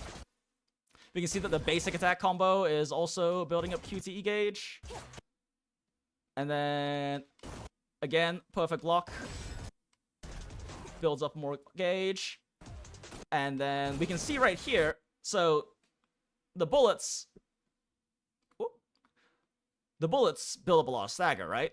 As you can clearly see. But they don't build up QTE gauge. The range attacks don't seem to build up QTE gauge at all. Or secondary attacks, I guess, because fucking Great Sword, Great Shield, Artorias, blue lady with blonde hair, her gun, quote unquote, or her secondary weapon is a shield. So yeah, your secondary weapon doesn't seem to generate any QTE gauge because they unload all 6 rounds into this guy's face, and like the QTE gauge doesn't increase at all the entire time. Yeah, QTE gauge doesn't increase the entire time that they're unloading rounds. But then once they input the finishing attack, there we go, there we go. Once they input the finishing attack right here, we can see that the QTE gauge goes up, and now they have a 2 because it's at this. I'm guessing it's supposed to be 2/3, but it looks like it's halfway because of the barring in a way. And they have like 2 QTEs queued up, and you can see that on the right hand side they have these glowing portraits. So she does the finisher, and the finisher builds up decent amount of QTE. Start shooting people again. We can even look at that again and see that while she's shooting, like, so she got like a gigantic chunk of increase from the finisher, and now that she's shooting, the QTE gauge isn't increasing. Like, your secondary just doesn't seem to generate QTE. And then once again, perfect parry, perfect block gives a big chunk of QTE gauge. And now we can see that they end up swapping into Bunny Artorias here. And as soon as they do, the bar drops down from 2 to 1, and they do this special intro attack, which is the spin to win. And the spin to win also still seems to generate a decent amount of QTE gauge in this one.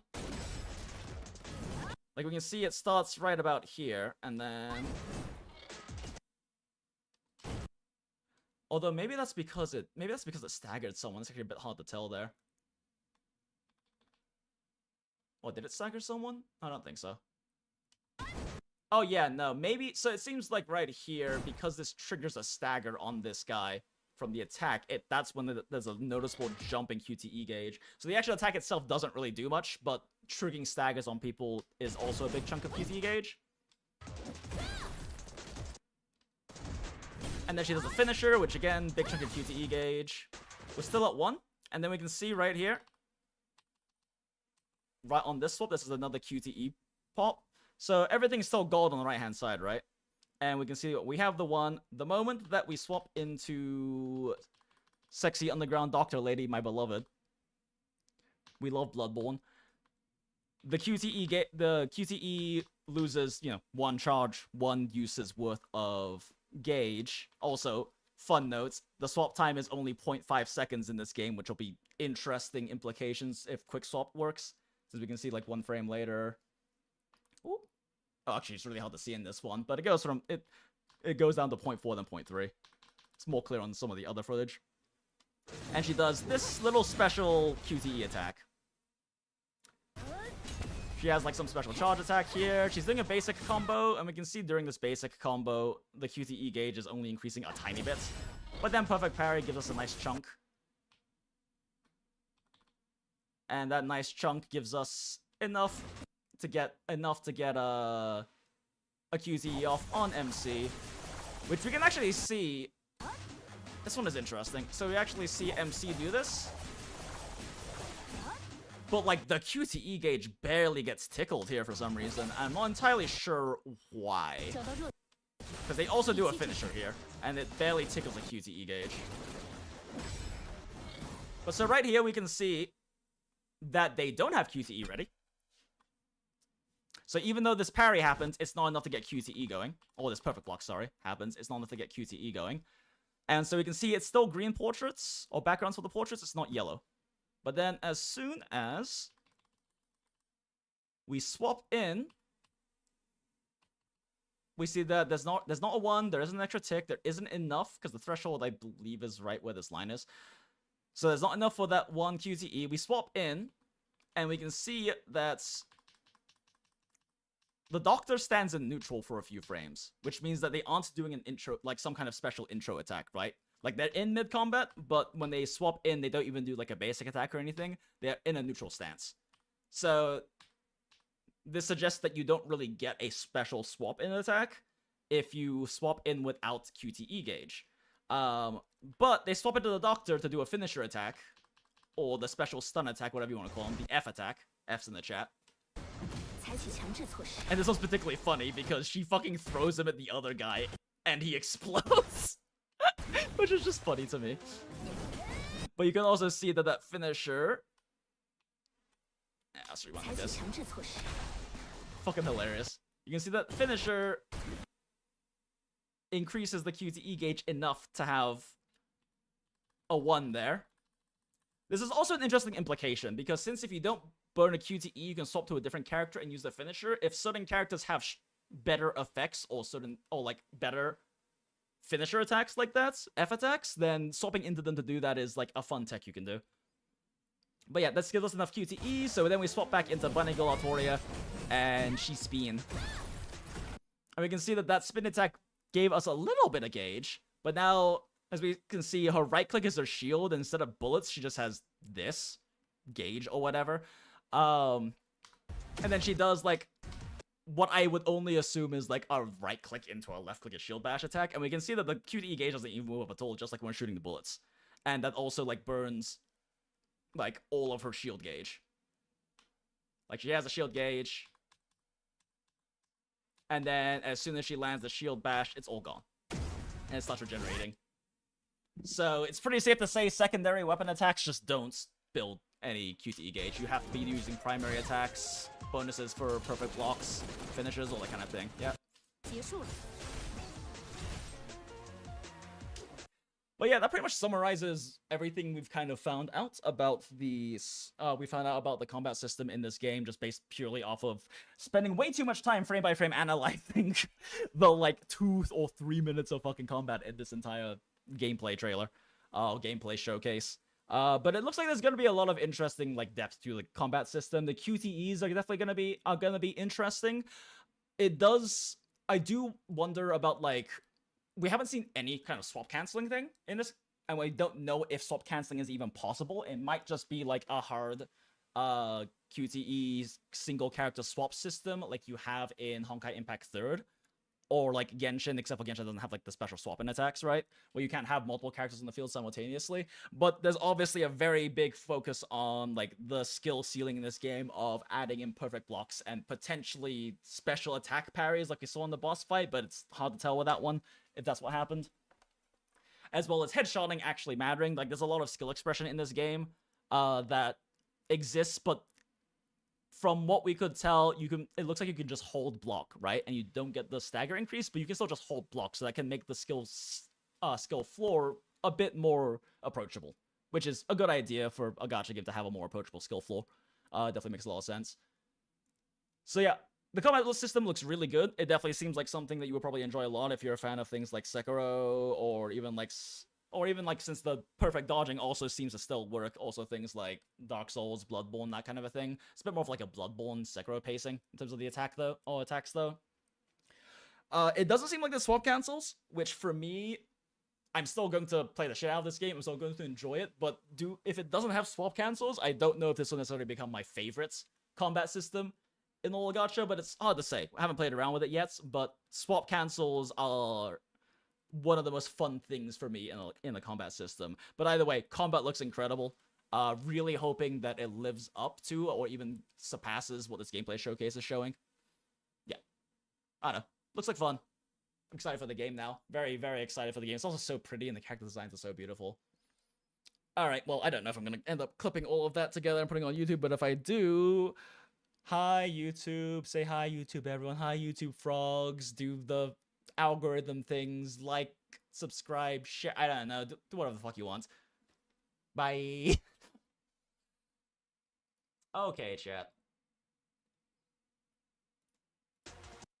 Okay, chat. Well, I just spent like fucking 25 minutes or something explaining 3 minutes of combat in excruciating detail.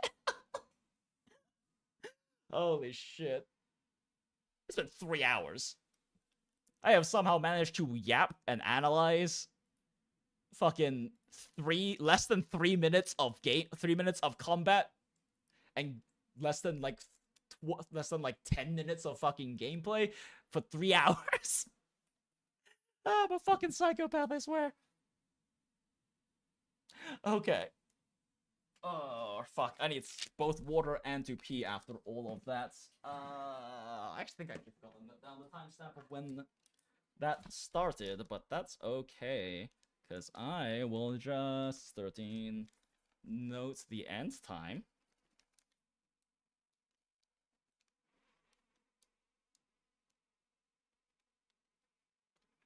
Okay. So yeah, probably check to see if there's any other footage, but I think all the other videos are just people like talking about or reacting to this gameplay showcase stuff. But I have to pee really fucking badly, so I will be right back.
And we are so back, chats.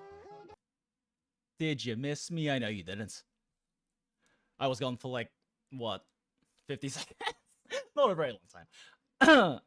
But yeah, I don't think there's any more official stuff, right? I mean, that's the only thing on Silver Palace itself. I'm going to assume that this is like literally the exact same footage. It's just people re-uploading it for some goddamn reason.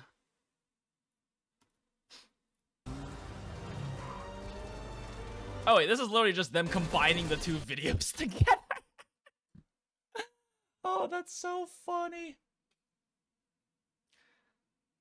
Game gives reverse 1999 vibes. I mean, yeah, it is also another like, it is also not like another like magical Victorian inspired setting, definitely. And the main character does look a little like Verton, but I think that's just kind of more so the look of the time. Okay, let's see here. Yeah, I don't think there's anything else, is there? Oh, let's take a look. Silver Palace. Silver Palace just broke the internet. Appreciate it, sticks. combat system and playable characters. I think this is just like them like analyzing it, right? Yeah, okay, whatever. Oh, look, it's me!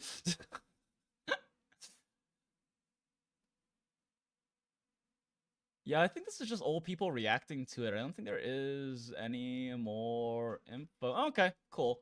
Well, that's pretty much all we can get out of Silver Palace for now. I think I remember Guaba mentioned, yeah, pre-registration is open, so definitely go to pre-registration, guys, if you're interested in this. I do not have an affiliate link, so, I mean, just, you don't have to do it through me or anything. But, here, oh my god, that link is so long, what the fuck? Okay, there we go.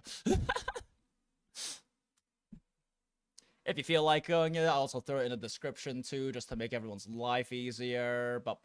Edits. Pre-reg now. Pre-reg now. Don't be a twat. Okay, there we go. Real British, innit? I just genuinely don't know how to quote-unquote talk in a British accent, because it was just natural for me when I was younger. I never learned how to, like, fake it. And now my accent's just, like, incredibly fucking diluted. This is cute, though. Very stylish and cute. Oh, wait, they actually have characters. Detective! MC. Love the name, Detective. See, male MC is actually fucking handsome, though. Holy shit. I'm still gonna play as female MC. But, like, male detective, not looking bad. I would not fault someone for playing male detective. Unlike in some other games. Kayla's who? Alf, this is our maid. Argos, yep, young bartender who has a silver tongue. Oh wow, is that really all that's showing name-wise so far? Where is my incredibly hot underground doctor and my femme fatale? My femme fatale will probably stab me in the bedroom. Dancer. I want to know their names and their names too. Why? I don't really care much about Bunny Altorius though.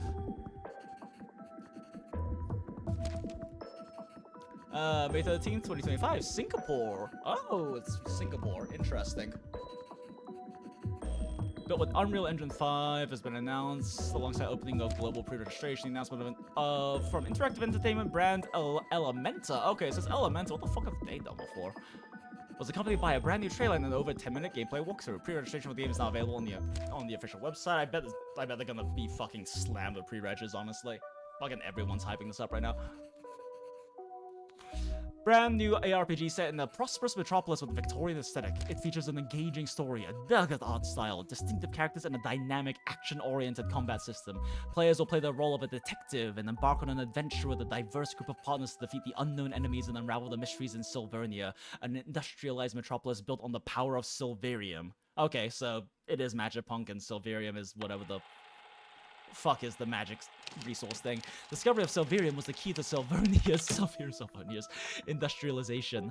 This revolutionary elements transformed technology and daily life beyond imagination, attracting numerous residents and fostering innovation. The city became a hub of miracles, driven by the massive industrialization and monetization of Silverium under the city's administration. In Silver Palace, players assume the role of a detective. We just said that. Tasked with investigating crimes and uncovering hidden truths. As various factions from corporate monopolies and underground syndicates to royal affiliates and cults vie for control of Silverium, tensions rise across the city. Powered by Unreal Engine 5, Silver Palace features anime-style characters and a fluid, immersive combat system. Players can switch between characters in real time to unleash powerful skills and chain QTE combos. As they explore the city's sprawling environments, they'll dive into the scenes of crime, hunt for clues in the shadow, battle their enemies, and in the process reveal more into the stories of Silvernia. I really hope the writing is good, but that is really still remains to be seen. We've just seen, like, the setting and the concepts and the presentation so far look really interesting, but hard to say if like the writing will be great or not, but we'll see. Either way, the combat looks great and that's gonna be reason enough to play it. It's just very pretty game too. So the code Elementa, what the fuck has Elementa done otherwise? So is there anything else on this page? Well, that's not helpful. Oh god, she's so crazy. I love her. What to know what her name is, but we don't. We just know that she's the Red Rose dancer. Clues and ciphers whisper in the shadow. Allies or adversaries, your choice cast the die. Wait, what? Wait, what does that even mean? There is no way a live service gacha game actually has choices matter story. There's no way. There's no way they actually can make that work. Interesting. If they do, that's gonna be really brave of them to try. And I would be kind of interested to see how a game would try to implement that, but that's gonna be like not very compatible with like a live service gacha model, especially. Investigate or interrogate. Beneath glitter lies conspiracy. So this was by, they said it was Elementa, right?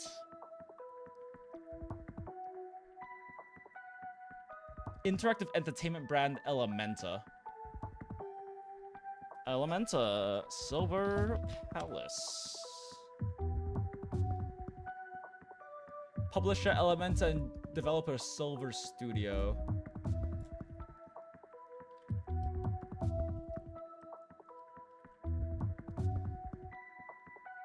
Oh, here we go.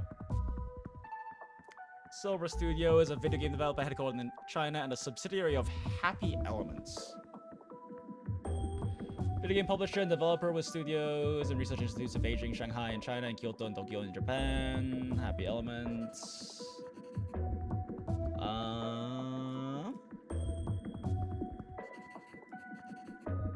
Yeah, I don't really have any, like... Video game developer, founded 2021. English website. Joy is elemental. So, yeah, I mean, this just happened yesterday, gameplay reveal of this, that we just spent hours fucking covering. Oh, this actually has more information. Oh, I'm fucking stupid. We're already on the website. God damn it. God fucking damn it. In the third year of Queen Felenia's reign, the detective returns. Silvernia straddles the crossroads of splendor and decay, where reality blurs with fables. Through diplomacy, deduction, instinct, and steel, trace the origin of that fatal shot. Your choice will carve not just your destiny, but the fate of many. Oh my. Such high stakes. Such big lores. What other games do they have? Okay, they've just been developing this game for 4 years, apparently. I mean, it looks like they've had a very long productive cycle, because, yeah, this is quite long. Interesting. Alright, yeah. So that is, like, their only game. They haven't done anything else.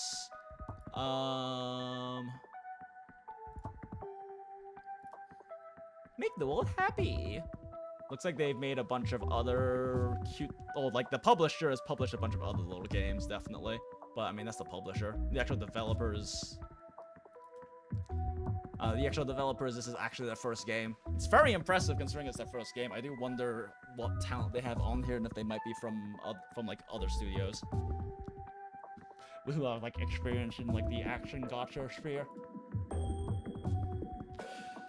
Okay, well, that pretty much covers all of this stuff. I do still want to do maybe some Star Rail or something else. It's also 10:54, so I need to do PGR dailies pretty soon. But I want to try something different, which is I want to, if I'm gonna do more streaming tonight, I want to go ahead and cut and end this stream and then start a new stream for that. Just because I think having this as like a 3-hour 20 VOD will make it a bit more approachable and watchable for people who actually want to bother watching the whole thing and my reaction. And like I said, I kind of want to cut that one chunk out to be like a separate clip video thing. But like at the very least, this will like, this looks like a very interesting game. I'm definitely very excited for it. It looks really good. I'm hoping they don't have day one global launch issues like fucking every goddamn game has in this sphere. But, I don't know, looks exciting. I'm interested. The fact that they're doing pre-registration already is also very encouraging.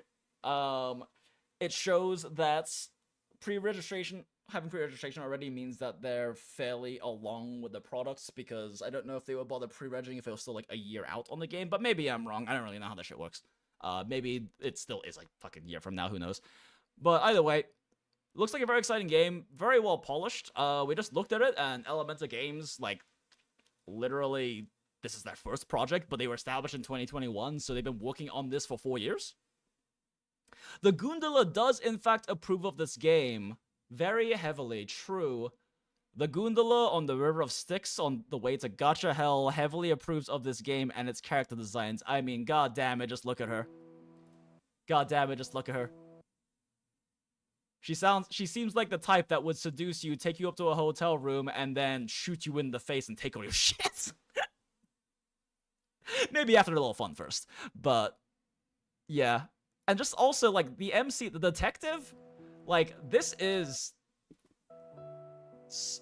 I cannot think of a different gacha protagonist, like gacha MC, that I can think of that I like the design of more than, like, this, than, like, the detective, the female detective, like... And the male detective looks great, too.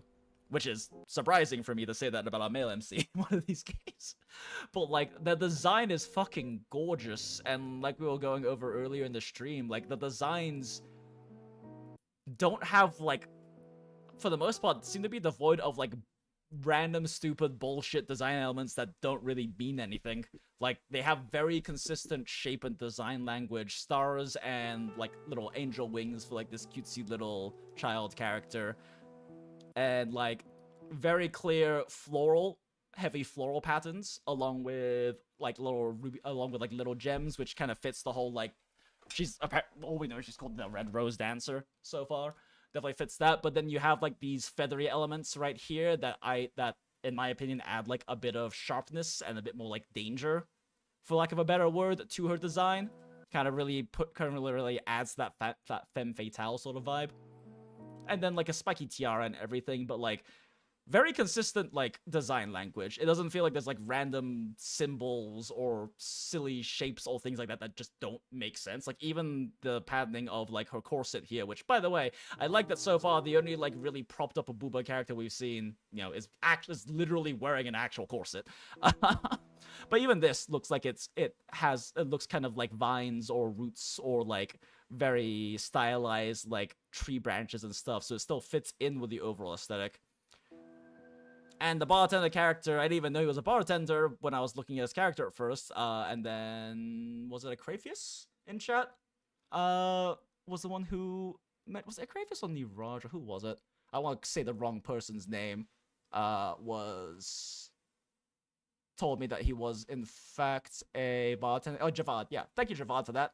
So Javad mentioned he was actually a bartender, since on the website they mentioned that, but, like, he has a very good, clear communicative design, because this motherfucker looks like a bartender.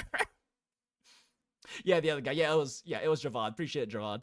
But yeah, it was, like, this motherfucker's very clearly a bartender. And it doesn't help that his fucking dagger, like, his dagger is a goddamn, like, rabbit corkscrew. Which, by the way, this is, like, one of the worst wine keys you can possibly ever use, and it makes me a little sad that his dagger is shaped like that one. 10 years of high-end hospitality, bar, serving, management, leadership roles, all of that. Before I moved to Phoenix, where I live currently, I was managing a craft cocktail bar in Atlanta, Georgia. And, like, this is, like, the worst wine key you can use. Like, the cork break rate on these things is insane. That being said, it can be a little annoying learning how to use, like, a proper, like, server or bartender wine key, because those are cheap, very consistently good, but you kind of learn how to leave them properly. But there are, like, other ones you can buy that aren't as... This shit breaks corks all the goddamn time, especially if you don't know what you're doing with it. Anyway, very clear bartender language. He's got kind of the apron thing going on. I mean, the tie and the waistcoat definitely feel bartendery, but also it's Victorian. It's still, like, Victorian aesthetic too, so, like, that isn't necessarily a big tell, but yeah, his design language very clearly shows, like, he has a little tag and everything as well. It's like, this guy looks, and the rolled up sleeves, like, this guy looks like he's probably a bartender, right? I was also mentioning earlier with her, like, with Underground Doctor, my beloved, that's like they have very similar design elements going through, but they're all different things with the same shape language. This is like an old-timey syringe. This is, what was it? It wasn't calipers, because I was saying calipers, but that was wrong. Hemostat? Yeah, this is a hemostat. These look like they're probably shears, or maybe also calipers, I don't know. But these all have very similar shape language, keeping the design feeling consistent, but they're all different medical tools, which is very interesting. And I'm also wondering if she might have some sort of like Asiatic influence, or like Asian descent or something, just because this top does remind me a lot of traditional Chinese and like festival and like Chinese festival dresses, like your qipao and things like that. It could just be it's the red and gold aesthetic.